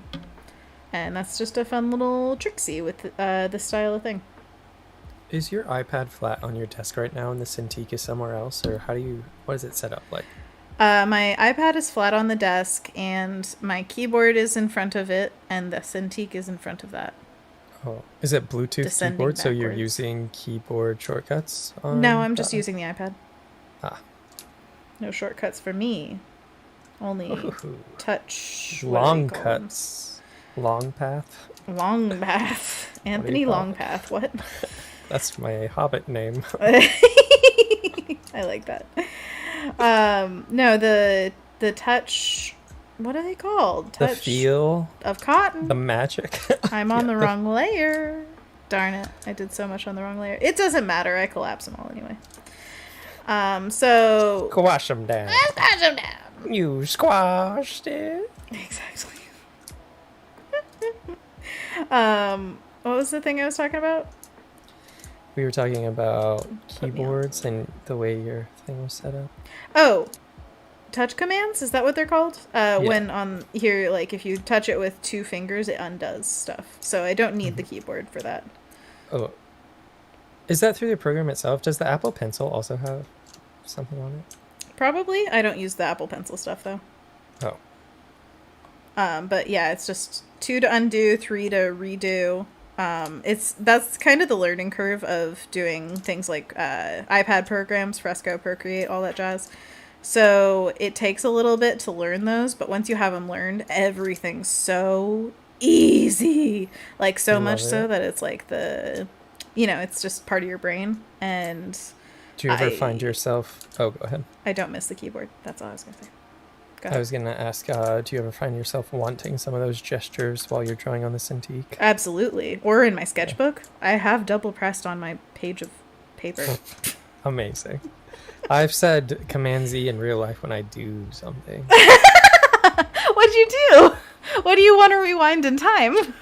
Oh my gosh. Like moving something, but it was set up better the way it was before. It's like, oh, Command Z, I wish I could just undo what I just did because it was better. Oh, okay. Yeah, I understand that. You wanted to say, no, you! Yeah. That was the best retort. Specifically when I'm shooting things and I'll like move the camera to a new position. I'm yeah. I liked it where it was before, and it's not 100% easy to get it back exactly how it was before. It's not impossible, but it would be so much easier if it was just like undo. Absolutely, I agree. Ugh. Well, that's the thing. That's the bane of my existence in OBS, which is what I use to stream. You can't undo. So if you move something, you're like your whole soul says undo at the same time. It screams it out to the heavens. That's possible though. Like it seems like you could code that. I can't literally rewind time. By the way, Kendall clarified that she was talking about when I duplicate, does it change the way the screen recording works? And was talking about the time lapse that is exported at the end. You know, honestly, let's check it out. We can see if we can see the time lapse export of this file. And if it plays from the beginning, from white, then yeah, it's got it all. This is the capybara sketch. Everybody welcome to the time lapse of this piece. Oh my gosh, I can just like read the chat and let it play. That's fun. Yeah, do that. Catch up. Okay, so it doesn't break the do we have time lapse. We've got 25 minutes. Oh, cool. Are you okay? Do you need to go? That's fine. No, I just can't see a clock, so I didn't know what time we were at. I can't see a clock. I'll get you a watch for your birthday. No. Nothing on these wrists. Okay, I'll get you an old analog clock, like a grandfather one. Like Flava Flav style? Flava Flav around your neck, but grandfather clock, so even bigger. Ooh, heavy. Your neck's gonna be so swole. Oh, man. Let's see. Oh, when we turned it on and off, the layers, where the chipmunk was, Kendall says, it could be a chipmunk. Also could be a rabbit or a mouse. The tail is the defining chipmunk versus squirrel feature.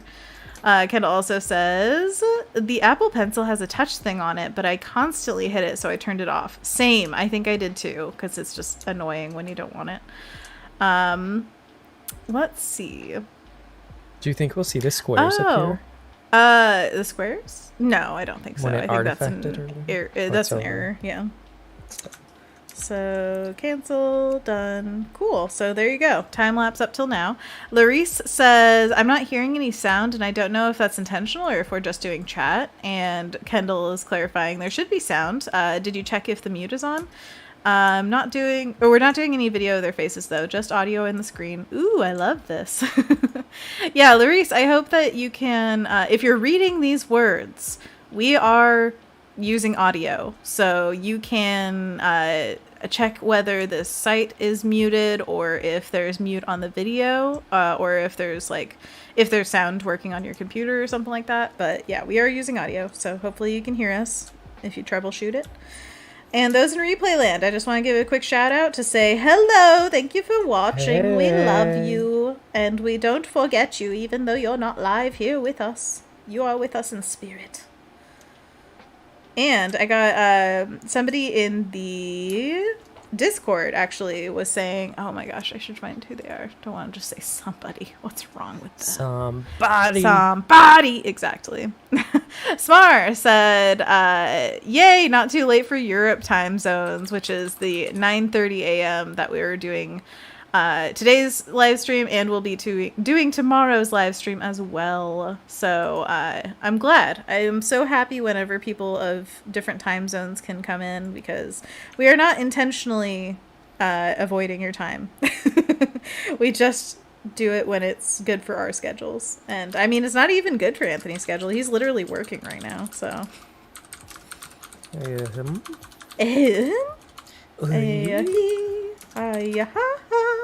Oh, wow, Kendall. What? I think we posted the same thing at the same time. YouTube of the same stream. Why are you guys instantly like, YouTube? Just in case this one isn't working for whatever reason. Oh, that's true. Wow. Nice. Smart people. Yeah. Good thing your guys' brains work, because me, no. No, yours works. It's just doing other tasks right now. Oh, it's very generous of you. Thank Hive you. mind. Yeah, see? This is Same not brain. sarcasm. This is one of those genuine moments where I'm like, I wonder if people will think it's fake. So you have like to Anna. mark them? Wait, what? You never told me that. I know. That was the other thing. That it's like the unexpected thing that you were supposed to do. Prepare yourself. I suddenly wanted Baskin Robbins real bad. Is that because of you? Go to your freezer. No, I want Baskin Robbins. Tax Crunch. That was a good flavor. Bubble gum, where it had actual bubble gum pieces in it. A horrible idea for ice cream. A horrid thing. Yeah, bubblegum is not good frozen. You know why? It's made with rubber. Yeah, it's just like chewing on plastic. Yeah, it's not good texture. Good mouthfeel. Favorite words. Fun though. The concept was jovial. Yeah, like if the ill-intended, or wait. Spider-Man popsicle or the Sonic the Hedgehog SpongeBob Yes! ones with the gumball eyes that would all trip off. I have and- such mixed feelings, because it's like, as a kid, I thought those were the coolest, but I also was most disappointed by them. So Yeah, how do you feel about that? Like, I think you should just lean into the illustration and draw it wonky. wonkify the heck out so of you it. know what you're gonna get. Yeah, I but was trained by it's also still SpongeBob rendered. popsicles. I apprenticed under the Sonic popsicle. It gave me the side eye until I got it right. That's all it could do. Exactly. But it was intentional. I could feel So it. it was always judging me. wrong. Until it dripped all the way off its face. No, I would always go for snow cones, which once again, not a good choice. I should have gone for something chocolate, but I was just so enamored with, I mean, I am enamored with snow cones, but that's not a good snow cone when it comes from an ice cream truck. It's so deeply frozen that you have to like break your teeth on it to get it all out. Kendall says, same brain! More like shouts it, but you know. So Shout, shout, let it all out. Shout. What would you get now from an ice cream truck? Chocolate. Probably like a Choco Taco or a drumstick. Yeah, that's a good choice. And then I'd talk to the ice cream man about how I make my own ice cream. I make my own. What you got going on? Hey, how'd you make the creme anglaise in the back of your van? Let me Straccia tell you how it's done. That was the best pun I think we've ever had on the show. Thank you so much. Thank you for being here. It's over now. We did it. Success. Anthony did it really, but I'm going to take a cold shower after this. Like, I need to just not be this hot anymore. Decompress, yeah. Just do a bubble bath. Ice cold. Ice cold. Just Like ice, that scene literally. in Urban Legends. Oh my gosh, no. Take your liver out while we're in there. Oh no, I'm good. I want that in me. Yes. What are you doing with it? Detoxifying my bod. Liver things, okay? Let me alone. Kendall Never let says strawberry shortcake. Ooh, I've never had the strawberry shortcake from an ice cream truck. I think I've seen them. The like popsicle version of it. Have you seen that? Antoine? Of what? Strawberry Ice cream shortcake ice cream truck thing. It's like an ice cream, I strawberry don't know if shortcake. I've ever had pop. strawberry shortcake. Ever in your life? No, is that wrong? That feels wrong. There's always like the Fred Claudia Meyer had setups or the to. whole food setups where they're like, here's the little shortcakes and the cream and the Yeah. But I mean, I feel like Claudia should have made it for you from scratch. Like, Should have. yeah, I feel like she's a strawberry shortcake gal. She kind of had like her, what do you call it, repertoire. But the things that she should would have make, had the it. desserts that, that was never on it. It was mainly chocolate chip cookies and zucchini breads, lots of breads, like banana breads. Coffee cake was another big one. And strawberry shortcake. I'll let her know though. That she should have made it. Yes. Grandma, you gotta do this before it's too late. Anna will never forgive Quickly. you. I have expectations. You must meet them. Her birthday's coming up. Ah, how exciting! She's also a June baby. Oh, June baby. So many this month. Indeed. James, me, Enzy, my grandma. Who else? I feel like there's more. I watch a YouTuber who just gave birth on June 1st. So On YouTube? not on YouTube. I saw a post about it on Instagram. But whatchamacallit? Oh, James's birthday is tomorrow. How exciting. But then he said, think of it as June 12th, okay? I'm pretending that my birthday is on June 12th. Why? So that we don't double celebrate, I think. Double celebrate? Double celebrate. Too much that celebration. Stop that fun. Get out of here. No way. Well, you know how, like, if you're getting presents and you space it out over 2 days, or you just have them all in one, you might just want them all in one. Do you get what I'm talking about? You picking up what I'm laying down? Are you still there? Yeah, I'm still here. I'm just think about the concept of why you would want to spread your birthday out over a day that isn't your birthday. Isn't that kind Because you're going to be here and we're going to be celebrating. You're still doing something special tomorrow, though, right? Not really. That's what he said. That's what he wants. I guess if he wants it, then that's the way to do it. Absolutely, yeah. Always default to the birthday person. By the way, Kendall says more fun when it comes to an ice cream truck. Comes from an ice cream truck, though. You can find them in your local supermarket too. Ooh, I have never seen them in the local supermarket, but I will look. And Kendall says, OMG, Ohio is the scariest ice cream trucks. They're normal cars with an ice cream picture stuck on them, and it looks like a van waiting to kidnap all of us. I have definitely seen that in Oregon. Yes, they're just private people. A sedan? Usually it's a van. Yeah, I've only ever seen vans. Yeah, because the doors are big enough to put all the ice cream on, because, you know, you got to show that variety. It's all about the menu. And also, Alessandra says, oh, those are my favorite too. So apparently we've been missing out. Kendall says, I mean, my sister does that because her birthday is around Christmas time. No one is around to hang out, and a lot of people decide to do one combined gift instead of two.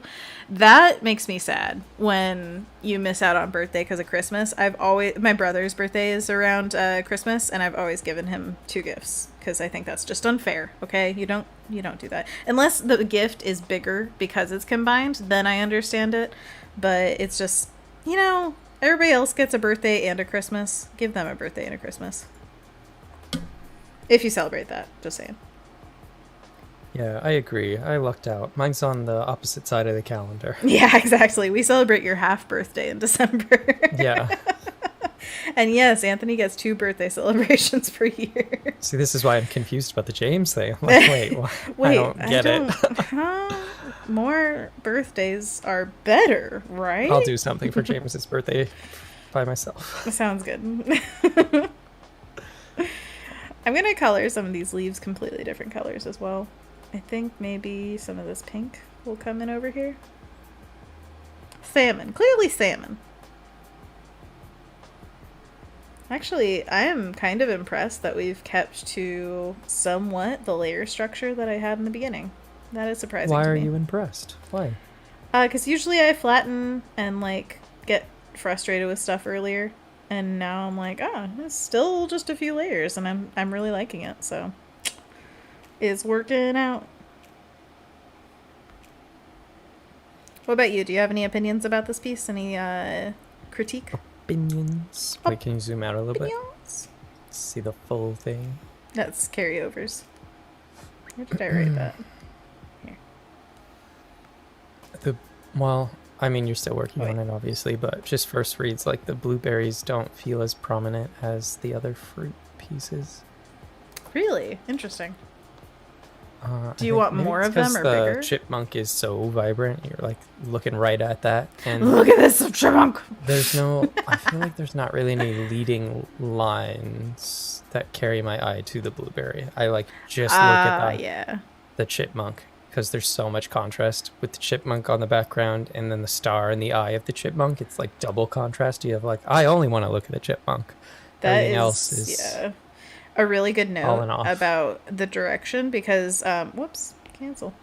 In my other pieces, I have a lot of pointing elements where it like takes your eye around. So I think maybe we should have some kind of like branch come up from here because right now the direction is dragging your eye off the page, right?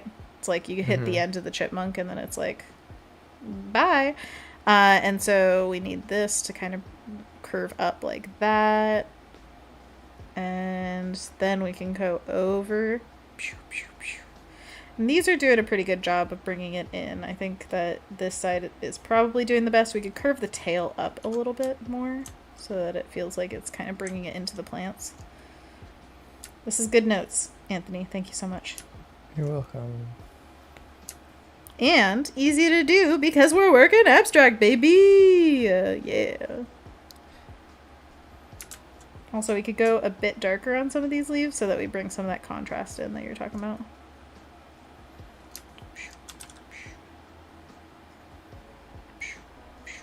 Also, a great thing about leaf-heavy pieces is if you add more leaves, it's not like, whoa, where'd those leaves come from? It's just like, oh yeah, more foliage. So always think about that in your own pieces as well. Directionality of the elements that you're using. It's a powerful tool to tell stories, to guide the eye, to just make the piece more pleasing overall. So always have a pocket Anthony to give you some feedback. Always. I know. You'll be at my show. Thought you were going to complete it with me, but you just trailed off there. How dare. I'm not getting the copyright claim. Hey. Always. I know. You'll be. At my show. Watching. Waiting. Comments. Or rating. Thank you, thank you, thank you, thank you. You're welcome. We don't have to have it branching all the way across. We can just do a few. Just a few? Just a few. Exactly. Oh yeah, much better. Especially down here at the base of the chippy monkey. It's very important to have that go over. I was so surprised when you posted something at 7:30 this morning. I was like, why is she awake? Thanks. And then I remembered. So surprised. I imagine Anthony waking with a start and being like, I can sense a disturbance in the force. I wouldn't have been awake at 7:30, but we had a plumber coming over to look at some stuff and I had to get up before he got here at 8, so I had like some time to eat breakfast and get ready. Yeah, totally. And I didn't sleep well, unfortunately. So when my alarm went off, I was like, I don't like today. But so far, it's been fine. I haven't been tired throughout today, even though I didn't get a lot of sleep and I had to wake up. No nap for the boy? Wow. I think the heat is just driving me to madness. Something. It is really hard to sleep when it's hot, I have to say. Yeah. I think also with the blueberries, I'm going to add some touches of these really intense, vibrant colors so that we can kind of get that. Sorry, I'm losing track of the chat because I'm getting so invested in this piece. Oh my gosh, you guys, you're amazing. Oh my gosh, Kendall. Okay. Kendall says. Is it brother? brother, my brother, my brother. and Brother me. talk. Did you see that Sarah Zed put out a video about the McElroys? I watched it. Wait, what was it called? Something about like the downfall of the McElroy brothers or something. You know, I was on Nebula earlier today, and I think I saw something was like why the internet turned against the McElroy brothers. Yeah, sure. Does that sound familiar? Yeah, that's probably her. Oh, interesting. I didn't know that that was someone that you followed. Sarah Zed? Yeah. Yeah. Was that the person that talked about house stuff? House stuff? Like the No, show that's- House? No. I'm thinking of the Canadian woman who was detailing buying a house in Oh, Nova yeah. Scotia, That's, I know her name. Booktuber. Not Sarah Zed. Not Sarah Zed. I know her name. I know Sarah her. Zed, Ariel Bissett. Ariel Bissett. Bissett. Okay, Sarah Zed is Yeah. the one that holds cups wrong. Is that right?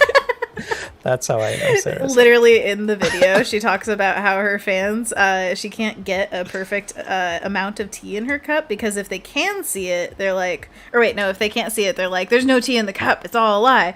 And then if they can see the cup or the tea in the rim of the cup, then they're like, oh, it's gonna spill, there's too much. She drew attention to it in that video, and I was like, I mean, I see where they're coming from. That is lush. It's precarious, but you don't have to deal with it, okay? She's talking. Yeah, it's in the frame. I have to deal with it. No. Take it back. I liked it though. It added to the drama. I was like, will she or won't she? Oh my gosh. When's it gonna happen? Will she edit it out? Will we never know? Ooh, mystery. She just comes back with a different shirt. She's like, I mean, honestly, she does sometimes, and she's like, it was too long. Really? That's hilarious. I mean, yeah, the videos are like maybe 2 or 3 hours long, so like. Oh, I see. I've only watched one video of her. Oh, okay. But anyways, yeah, I was surprised about the McElroys because I thought they were still in good standings, and like I think on the most part they are. It's not like a big oh my gosh kill blah blah or whatever. I've only heard a couple of things here and there. I fell off after the Adventure Zone balance was over. Mm-hmm. I listened to a little bit of Amnesty, but didn't finish that. And then I think there was some like drama about their latest thing and how it's just not as good, quote unquote, as some of their previous storytelling stuff. I don't know. Well, she But, goes into it, and yeah, it's interesting, I So- suppose. Interesting, worth listening to. Yeah, if you care about McElroy stuff, I think you'd be interested in hearing it. And I don't think it's like she says many times, like she's not like, you know, she's just going over the thing. She's not saying one way or another whether they're like, ooh, that's a bad look or whatever. It's much more like, here's what happened. And so it's definitely not like as bad as many other people, but it also is interesting because I think she touches on a good point about parasocial relationships and stuff and how far it went, and especially like apparently there was one convention where they never posted the video of it because it got so bogged down by people coming up and asking questions, but they weren't really asking questions. They were saying, well, the way she put it was like, it's a bunch of people trying to prove their humor is the same as the brothers to the brothers and being like, see, we're friends. And it just got real awkward and really weird. That's strange. I don't think it is, honestly, with the way that everything is set up. They are a family that streams, and it invites people into their family, basically, like their relationships and everything. And so people are going to, like, one of the examples she used was like, they start using the nicknames that the brothers use for each other when talking about them. And that is kind of natural when they call each other a nickname for like the majority of their podcasts or whatever, then people will start knowing them by those nicknames rather than just their names. And Oh, sure. That's Yeah. not strange. I feel like it's strange to, during a question and answer section, go up and kind of like stage hog and be like, now this is my time to shine. It's like, that's not what we set this forum up for. well, So yes, that's strange to you me. know a lot of social norms. Some people do not. And so, yeah, that's I'm not surprised, honestly, that it does happen when there are so many fans involved and everything. But what is surprising to me is that it got, like, that happened at a lot of the conventions that they had, but apparently one of them was so much so that they had to, like, not post the video of it. And that's what's surprising to me. I've been to 2 of their shows, like their live podcasts or whatever you want to call it. Yeah. And that didn't happen at either of them that I went to, so maybe that's also why I think it's strange. Yeah. Maybe it was like the ball just started rolling because they're like, oh, that person did it, so I'm gonna see if I can do it. Well, the mob I also mentality of it, maybe. I also think, well, she said that earlier in their live shows. Sorry, we're totally tangenting, but earlier in their live shows, unlike us. Yeah, I know, it's crazy. They started a like saying basically that was like no bummers, and it was because I mean it's hopefully a nice way to say like this is a light place and we're trying to do comedy here, and so bringing personal stories that, you know, they can be bummers into it, it's really hard to riff off of, because a lot of the purpose of having a question and answer section is not to be like super sincere. It was more to like have some improv opportunity and like do goofy things, and you can't really do that when somebody's like, oh, here's a serious thing that happened. So yeah, they kind of circumvented it in that way by starting to like basically outline like, okay, this is what we're doing now, and we want it to be this kind of subject matter. Mm-hmm. But anyways, I need to catch up on the chat because there's a lot going on. Kendall says, oh yeah, that was the normal car with the ice cream on the side. I always do too, but I know a lot of people combine them and it makes me sad for holidays near birthdays. Oh yeah. And Alessandra said, excuse me, Anthony, these are the ice creams we were talking about. And she put a link in the chat. Taylor says, I used to live in central Illinois, and there was an ice cream truck there that was a 15-passenger van with ice cream painted on the side in black paint and a megaphone duct taped to the roof. That sounds weird. Taylor says 90% chance you'll be kidnapped after approaching, but like 10% you'll get ice cream, right? Okay, these strawberry shortcake bars do look familiar. I must have had this. Oh, nice. That's good. Do you remember anything about taste? Fake. Good times. I mean, anything that's coming out of the truck is probably pretty sweet and fake, but still good. Kendall says it's creepy. I'm sure they mean well, but they say don't take candy from a stranger. And those vans I picture now. Yeah, exactly. That's the picture of don't go near. Oh my gosh. Kendall says I had to get up at 7:15 too, but mine was for a class. Oh, what class are you taking? I didn't want to go to, but I did it. Good job. That's what you're doing. And Kendall says 1 more week and then I can sleep. It's Ariel Bassett. Ah, there we go. I knew it. Spelled wrong. Siddhartha, hello, welcome, says nice and super. Thank you. Kendall says all the tangents. Well, you know, that's what happens. And okay, so we're at 6:01 now. Is there anything else I want to... Oh, that was the one thing I wanted to do. Okay. On the... I have plenty more work, so if you still want to jam, I'm here for it. Jam session. I need to take a shower because I'm just 90% right. You're sweat. Melting. Yeah. Well, isn't that considered a shower by that point? If you're already covered? Gross. Nasty. I'm going to add some of these little... This is like the flower part after the flower has withered. It's like the green at the base of a flower that's left over. And just some marky marks. Are those called sepals? Oh, I don't know. You're the one who took a botanical class. Sepals. They're like petals, but the green ones. Yeah, those are called sepals? I think so. S-E-P-A-L-S. S-E-A-P-L-E-S? Sepals. I think that's a thing. Sepals. That's from my, what year was it? 2010 brain. Botany class. Wrong. So cool. Thank you for that. I enjoy all knowledge, even if it's wrong. Oh, okay. Then that's definitely what it's called. Oh, awesome. Okay. Got it. By the way, last night I watched the Friends reunion. Have you watched that? I just sweat onto my iPad. That is awesome. What part? No, Okay. Ew. oh, the Friends part is awesome, and no, I have not sweat onto my iPad yet, but I'm looking forward to it. Someday, baby, you'll achieve this. I was on the website to buy it again the other day. Oh my gosh, just get it. Anthony's No. gonna get an iPad. Yay. He's getting it today. Woohoo. That's how exciting.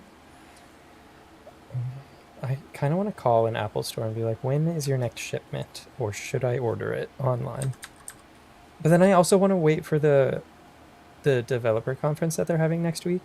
Because a lot of people are saying, like, it might not be worth getting the newest iPad if they don't really unlock the full potential of this iPad. You might be better off getting last year's model or an iPad Air. Oh. Well, then, yeah, wait a week. If it's Yeah, just I'm going to it's wait a not week. bad. Yeah. I think it's next Monday. Well, I don't know. Don't quote me on that. Well, they're having a conference quoted you and they're too going late. to talk about iPad, iOS or whatever it's called. I think it's called iOS, like different than the operating system on the computer. And they're saying that the M1 chip is more powerful than anything on the iPad really can take advantage of right now. And they're hoping, a lot of people, that they're going to talk about like pro apps that take full advantage of the new chip. Oh. And if they don't, then maybe look into getting a different model if that's what you're doing. A lot of people keep saying, like, don't buy a product for something that you hope it will do in the future. Just buy a Right. product for what it can currently do. Smart. Yeah. And if I get an iPad Air, I could get a green one. Oh my gosh. Okay, that's a huge difference. We gotta have know. that. I mean, honestly, I do like the colors, but Me too. A No. lot.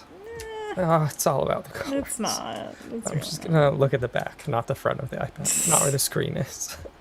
I have mine in a what do you call it? Like a case A protector or- case thing, and you never see the side of it. So Yeah, I know. Yeah. That's so silly. I know. Silly on my part of like, ooh, the color, but you literally, like, one of the first thing everyone does is get a case to just cover it. absolutely. So just get a really cute case and don't care about the color. Yay. I was looking at cases too, and I don't know what I want to get yet. I don't want to get one with the keyboard on it, I think, because I already have a Bluetooth keyboard, and Yes, I have not found that I needed a keyboard personally, but I don't do much typing on it, so that's personal. also the cases that they sell with keyboards start at like $200. And I'm like, Yep. I'm gonna do a hard pass on that, and maybe just cover it in duct tape or something. I don't know. Cover it in duct tape. Yay! Solving all our Pretty- problems. Yeah. Whatever you do, Yeah, I think it will be a lovely thing for you to have, and I hope that you do some drawing in your free time. And what else are you going to use it for? yeah, that's a good question.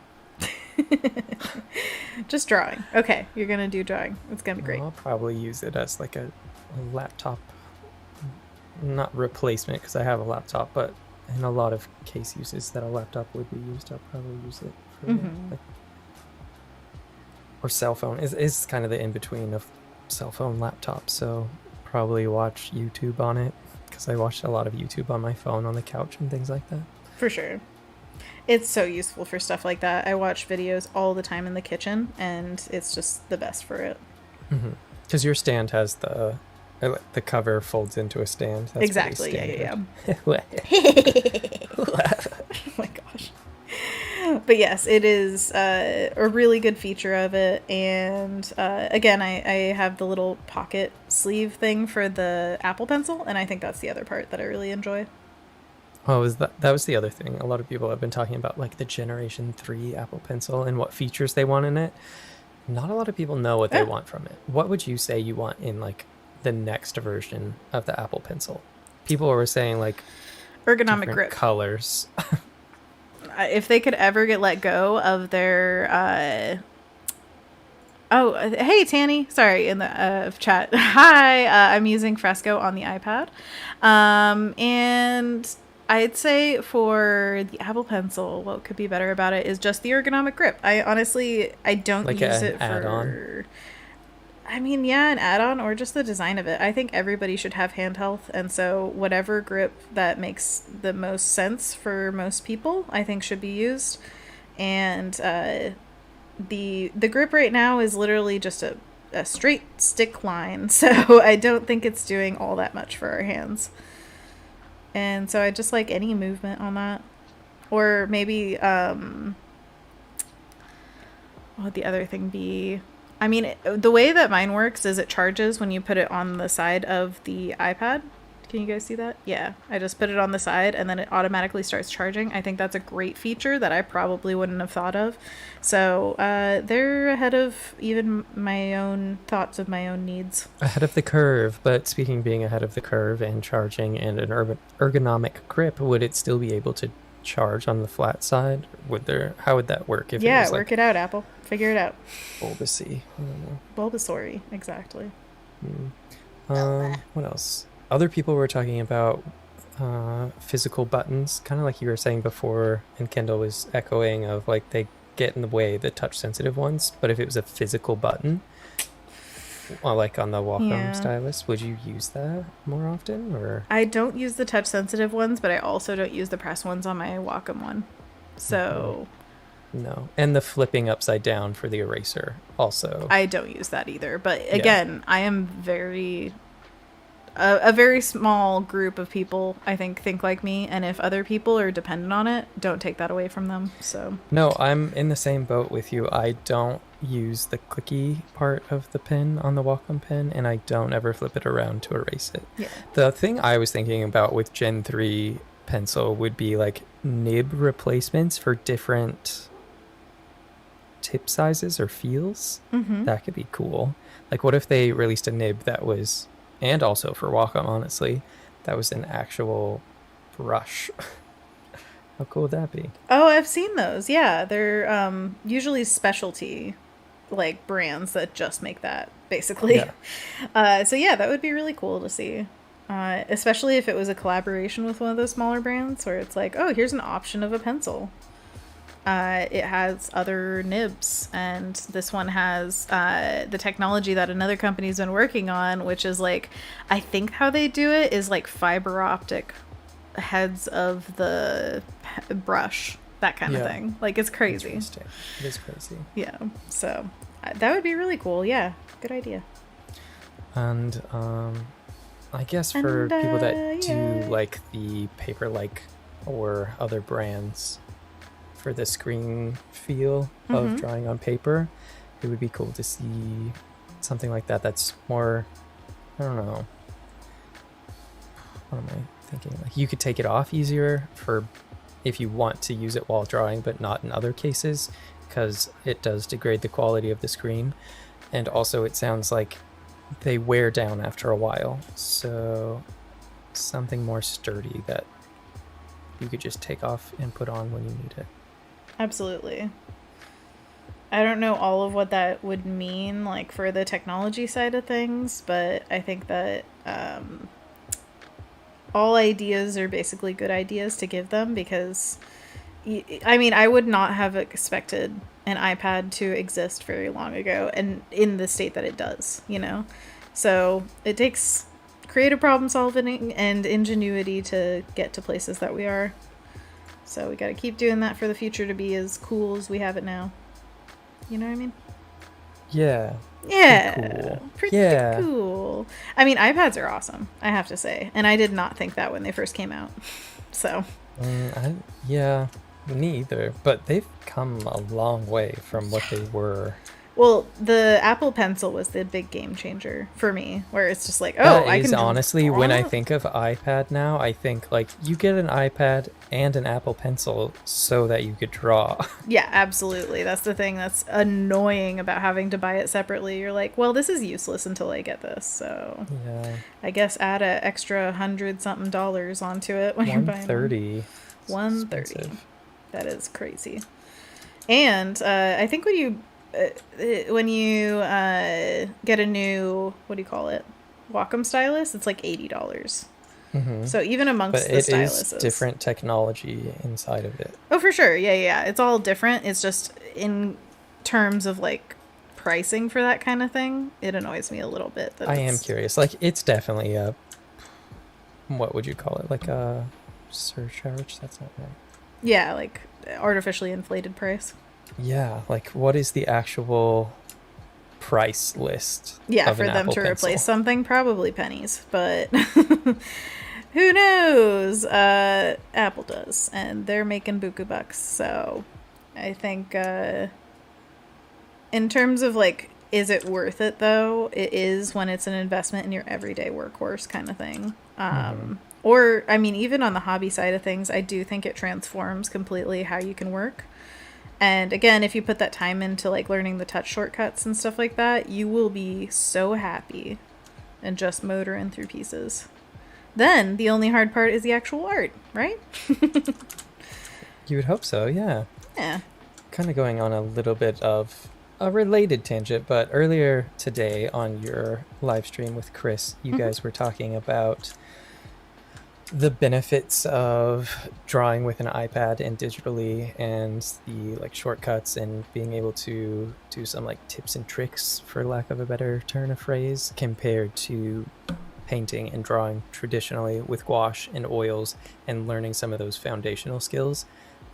Chris kind of got his input in it a little bit more than you did, but what would you say, just to continue that conversation that you and Chris had earlier today? Wait, about specifically iPad touch sensitivity? Not specifically. It's more like digital drawing in general. And if you do feel like you would just, I don't know how to phrase it. I think the answer is definitely yes, you would be a better artist if you learn how to paint traditionally. Oh, yeah. But like, how much do you think that really influences how good you would become? Well, the way my teachers always said it was traditional skills that you learn from painting traditionally will translate to you working digitally.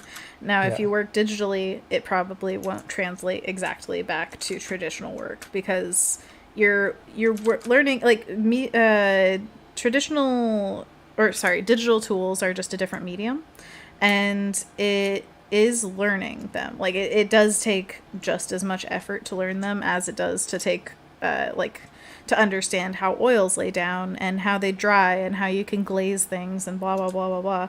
So it's not that tradition or digital isn't as good or whatever, but it's that the skill sets that you learn, like how to convey light, how to cut into a figure, how to do all these things that like are very foundational art skills, they can be shortcut in a bad way digitally. Like, you don't have to know, let's say, what would be a bad habit of learning digitally? I guess if you get too caught up in tracing. Now, I am totally down for tracing, but there is a point at which you need to use your eyes rather than just following something underneath. And I think that a lot of people will use, like I remember doing this a lot actually. I would take photos and put them into Photoshop and then paint over them. And so it had like, I mean, it was literally just select color, paint with that color, but like basically making it into paint strokes over a picture. And it's fine. Like there's nothing wrong with it. But if you only do that, you're not going to be building your eye, your skill set, your ability to take something and stylize it. All you're doing is basically like replicating stroke after stroke the colors that you see. And if you're doing it traditionally, there's no way to do that. You know, you're having to look at a picture or a person or whatever your reference is and make it in paint. So, Do you think? sorry. Do you think you could set up a digital workspace to mirror a traditional workspace if you? Oh, Are you absolutely, yeah. saying that it's like a temptation that's hard to resist when it's like I could just get it done a lot faster if I do it like this? Well, okay, it depends on your mindset because yes, you could absolutely create a situation where you're mixing colors on the palette and then you paint with them on the canvas in a digital workspace. And there are even programs that create very, very traditional kind of not only workspaces, but the way the medium sinks into the paper. Speaking of which, Fresco's watercolor brushes and oil brushes, that kind of stuff is definitely getting you one step closer to thinking like you're using watercolor and oil. It's definitely not one-to-one. Anybody who's used the traditional things, you know, there's no undo button, and that makes all the world of difference. There's no dry button. There's no, it's just, there are physical limitations that you have to feel traditionally to understand completely. Now, do you need them? Like, do you need to understand them completely to be a good artist? No. I think there are amazing artists who only work digitally. And I'll, stand by that forever because I believe that artists can learn however they want. But if you're asking of how can I further my art? How can I get better? And I want to say mimic traditional mark making, then you got to make traditional marks. Like that is an answer sometimes. But I do think it just comes down to very individual cases of what works for you and what you want to do with your art. Like going forward, does it make sense for you to make work traditionally? Traditionally, both. There's definitely a meeting place between them. And also just like the what would you call it? The assets that people have. Do you have access to these paints? Do you have access to a digital platform? If you do or don't, that can make a huge difference.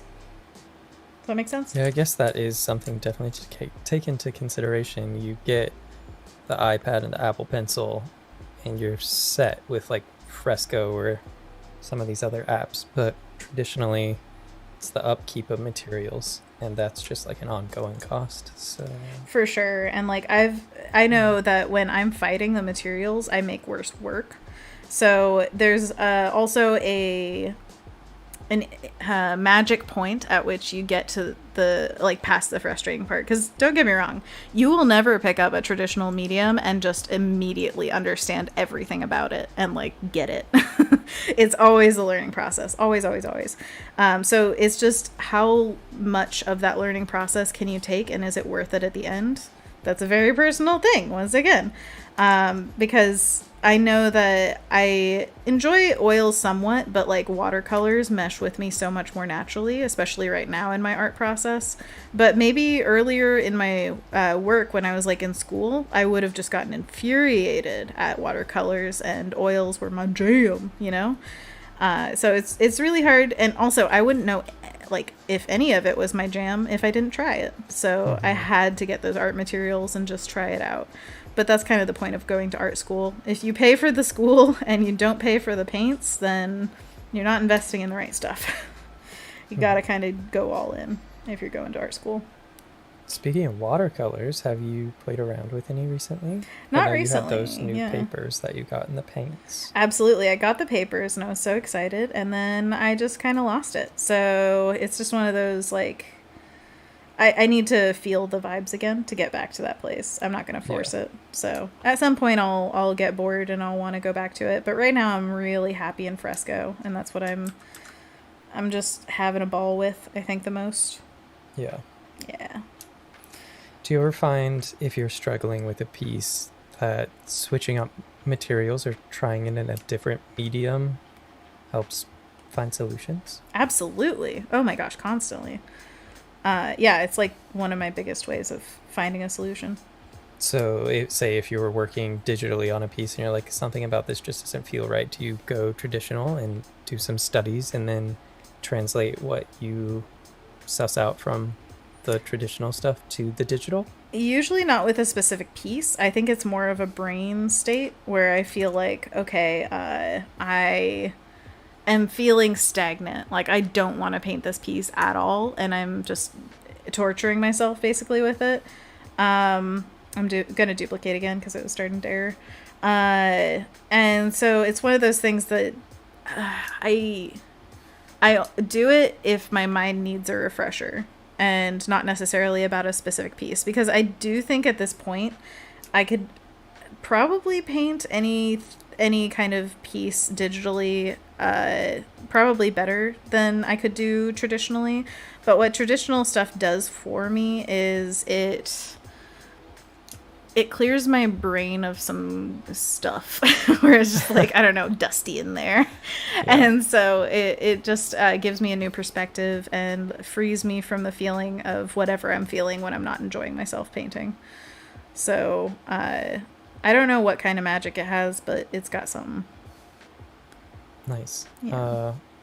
I really like that piece that you posted on Patreon recently of, was it a jelly alien mermaid type of thing?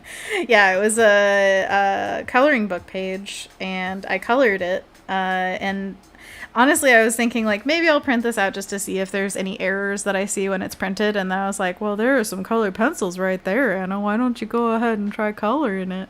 And I was like, okay, I guess I'll start. And then I actually did find some errors while I was coloring it. And so I went in and altered the digital piece. So if you look really closely at my colored version and the digital version, they're slightly different, but not in any noticeable way.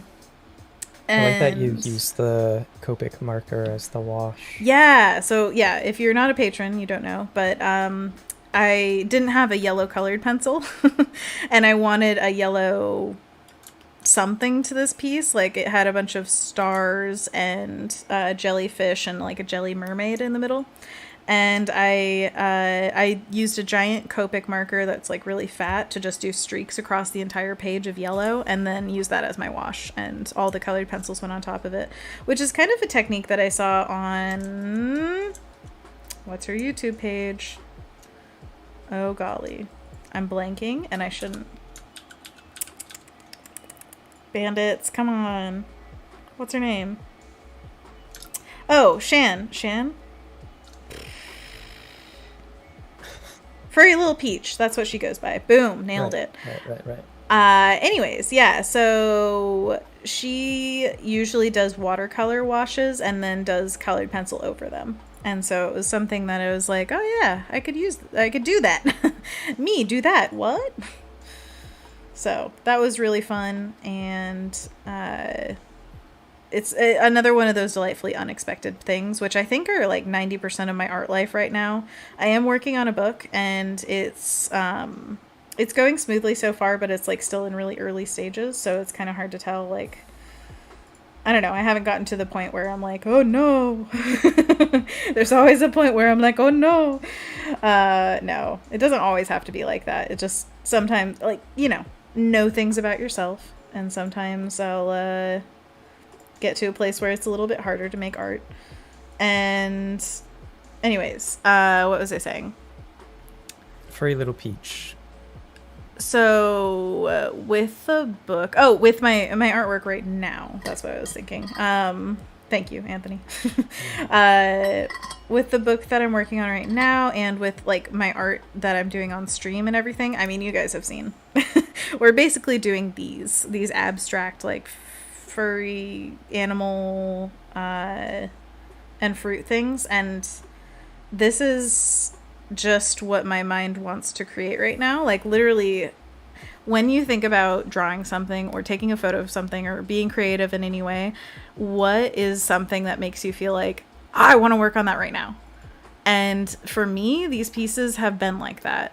Like, they give me the sense of excitement that is kind of rare to find. For me, at least. I don't usually feel that. And so that's why I'm like writing these to hell. I'm just like, okay, yes. Let's do another and another. Yes. The burnout. Yeah. I'll just like you feel it going when you until get I hate to them. Final Yeah. Destination. And that's, of course, a risk, but I also feel like if I don't do them when I want to do them, then I might just not feel like doing them later. So, like, what's the point? Just do them when Yeah. you want to do them.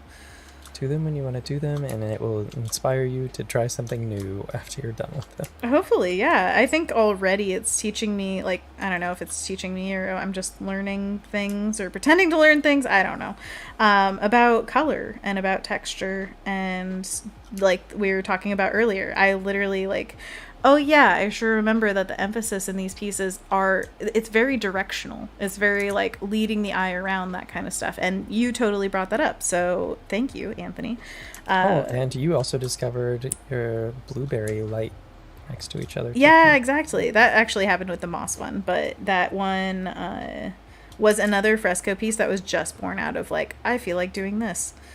And I think that with the furry, sorry, I keep saying furry because furry little beach, the fruit animals, they open up possibilities, and that's something that I never thought of doing. It's kind of like the you don't know what you don't know kind of feeling.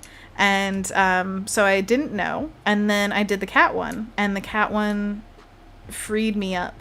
And that was literally like James and you were playing Overwatch, and I was sitting in the chair next to him kind of watching what he was doing and just painting willy-nilly, and it just came about. Come about! What is that? A That's ship Titanic. thing? Yeah. Oh, okay. So, yeah, happy accidents. I don't know. Find your bliss. Feel it out. You never know what'll make you feel like you want to draw. For sure. But as long as you put yourself in the mind state where it's like, I will follow whatever calls out to me, then you hopefully won't miss it. Okay. I think I'm done for the day. Thank you guys so much for the compliments in the chat. I see you're loving the colors. Oh, thank you so much. Should we play the replay or the time lapse while we catch up on chat? Oh, sure. That's a good little idea. Is this a new thing we should do in Fresco all the time? I think maybe. It's the perfect way to recap. So this is what we did today. Actually, it starts like a little bit into it because I did the sketches on my own, but you guys can see. It starts as a capybara. Yeah, it starts as a Chipmunk. capybara with something on its head. Kendall says, raise your hand if you want these two to just make a podcast already. Kendall says, I'd listen to this the whole time I'm working if I could. That's so sweet of you, Kendall. I mean, That's what I'm doing. I mean, yeah, Anthony's working and talking. Yeah, this is the podcast, I guess. But Anthony, you got into the mood of like, I want to ask you questions now at the end. So that was nice. Thank you. Yeah, I'm actually always in that mood. It's just when I'm actually hosting / modding, I default to just reading what they have to say and then going on tangents with you. But if it's just me talking to you about art, this is what the podcast would be, I guess. Oh my There wouldn't gosh. be the chat unless we brought them up and had no bummers. No bummers. Well, I once upon a time wrote down an entire post-it note with tiny little writing of ideas for podcasts. So we could do that someday, but the market is real saturated, as they said on Zara Zed. That's fine. But We've yeah, got our again. own little corner of the market. with, Exactly. Well, and people join the streams. honestly, I don't think we do any of this to, I don't know, corner the market or whatever. No. It's fun to be here. If we aren't successful, we're gonna stop. Like, well, not really. By the way, I'm now thinking I should add some more green to that back leg of the chipmunk. I'm watching the replay in OBS. I should have done, or I could do. Yes. Kendall says 10,000% would I can read. 10,000% would listen to Anthony asking Anna questions podcast. This is your job now, Anthony. Ask questions. Okay, I'll do it. We'll start a Patreon only podcast, and then Kendall will get to listen to it. Oh, there we are. We caught up. Good job. We did it. Yay. I'm loving this piece a lot. I think the colors are incredibly inviting, and I'm very happy about it. I am wondering whether The blueberries are popping a lot more. I like that you Pop, brought pop. elements of the chipmunk color into some of the blueberries. I think that really helped disperse it. I know you were talking about doing that earlier. Maybe I just jumped the gun on the blueberries aren't standing up and No, no, out. no. There is no jumping the gun. It's all equal thought process, and like I may have gotten to it, but you reminded me, and so I did it, and I'm very happy with how they've turned out so far. I do still think I have a temptation to add the little, what were they called again? Cirellis? Oh, sepals. I think Sepals. they're Sepals called. is so much cuter than Sepals? Cirellis. Sepals? Sepals? It's spelled Sepals. That's how Captain Crunch did it. So good job, Captain Crunch. You got something right. So yeah, sepals or sepals. I might add those next time. But once again, coming back with a fresh perspective is super key in these pieces, especially. So A fresco perspective. So we will see you again sometime soon to work on this again, and maybe another one, because again, we have the capybara that we're doing. We have still the lizard on the leaf. Oh, actually, let me show you guys real quick where It has evolved. it has evolved literally. Hannah was texting me, like, I changed the layout. I changed it again. I changed it again. Whoops, I drew it again. So I did a thing. Whoops, another. So this is the old one. You can see at the bottom. Oh, now it's gone. And let me turn off this nonsense. Ooh. You turned on more nonsense. So these were the color roughs that I was working on, and it was also a new sketch, so you can see completely different composition here.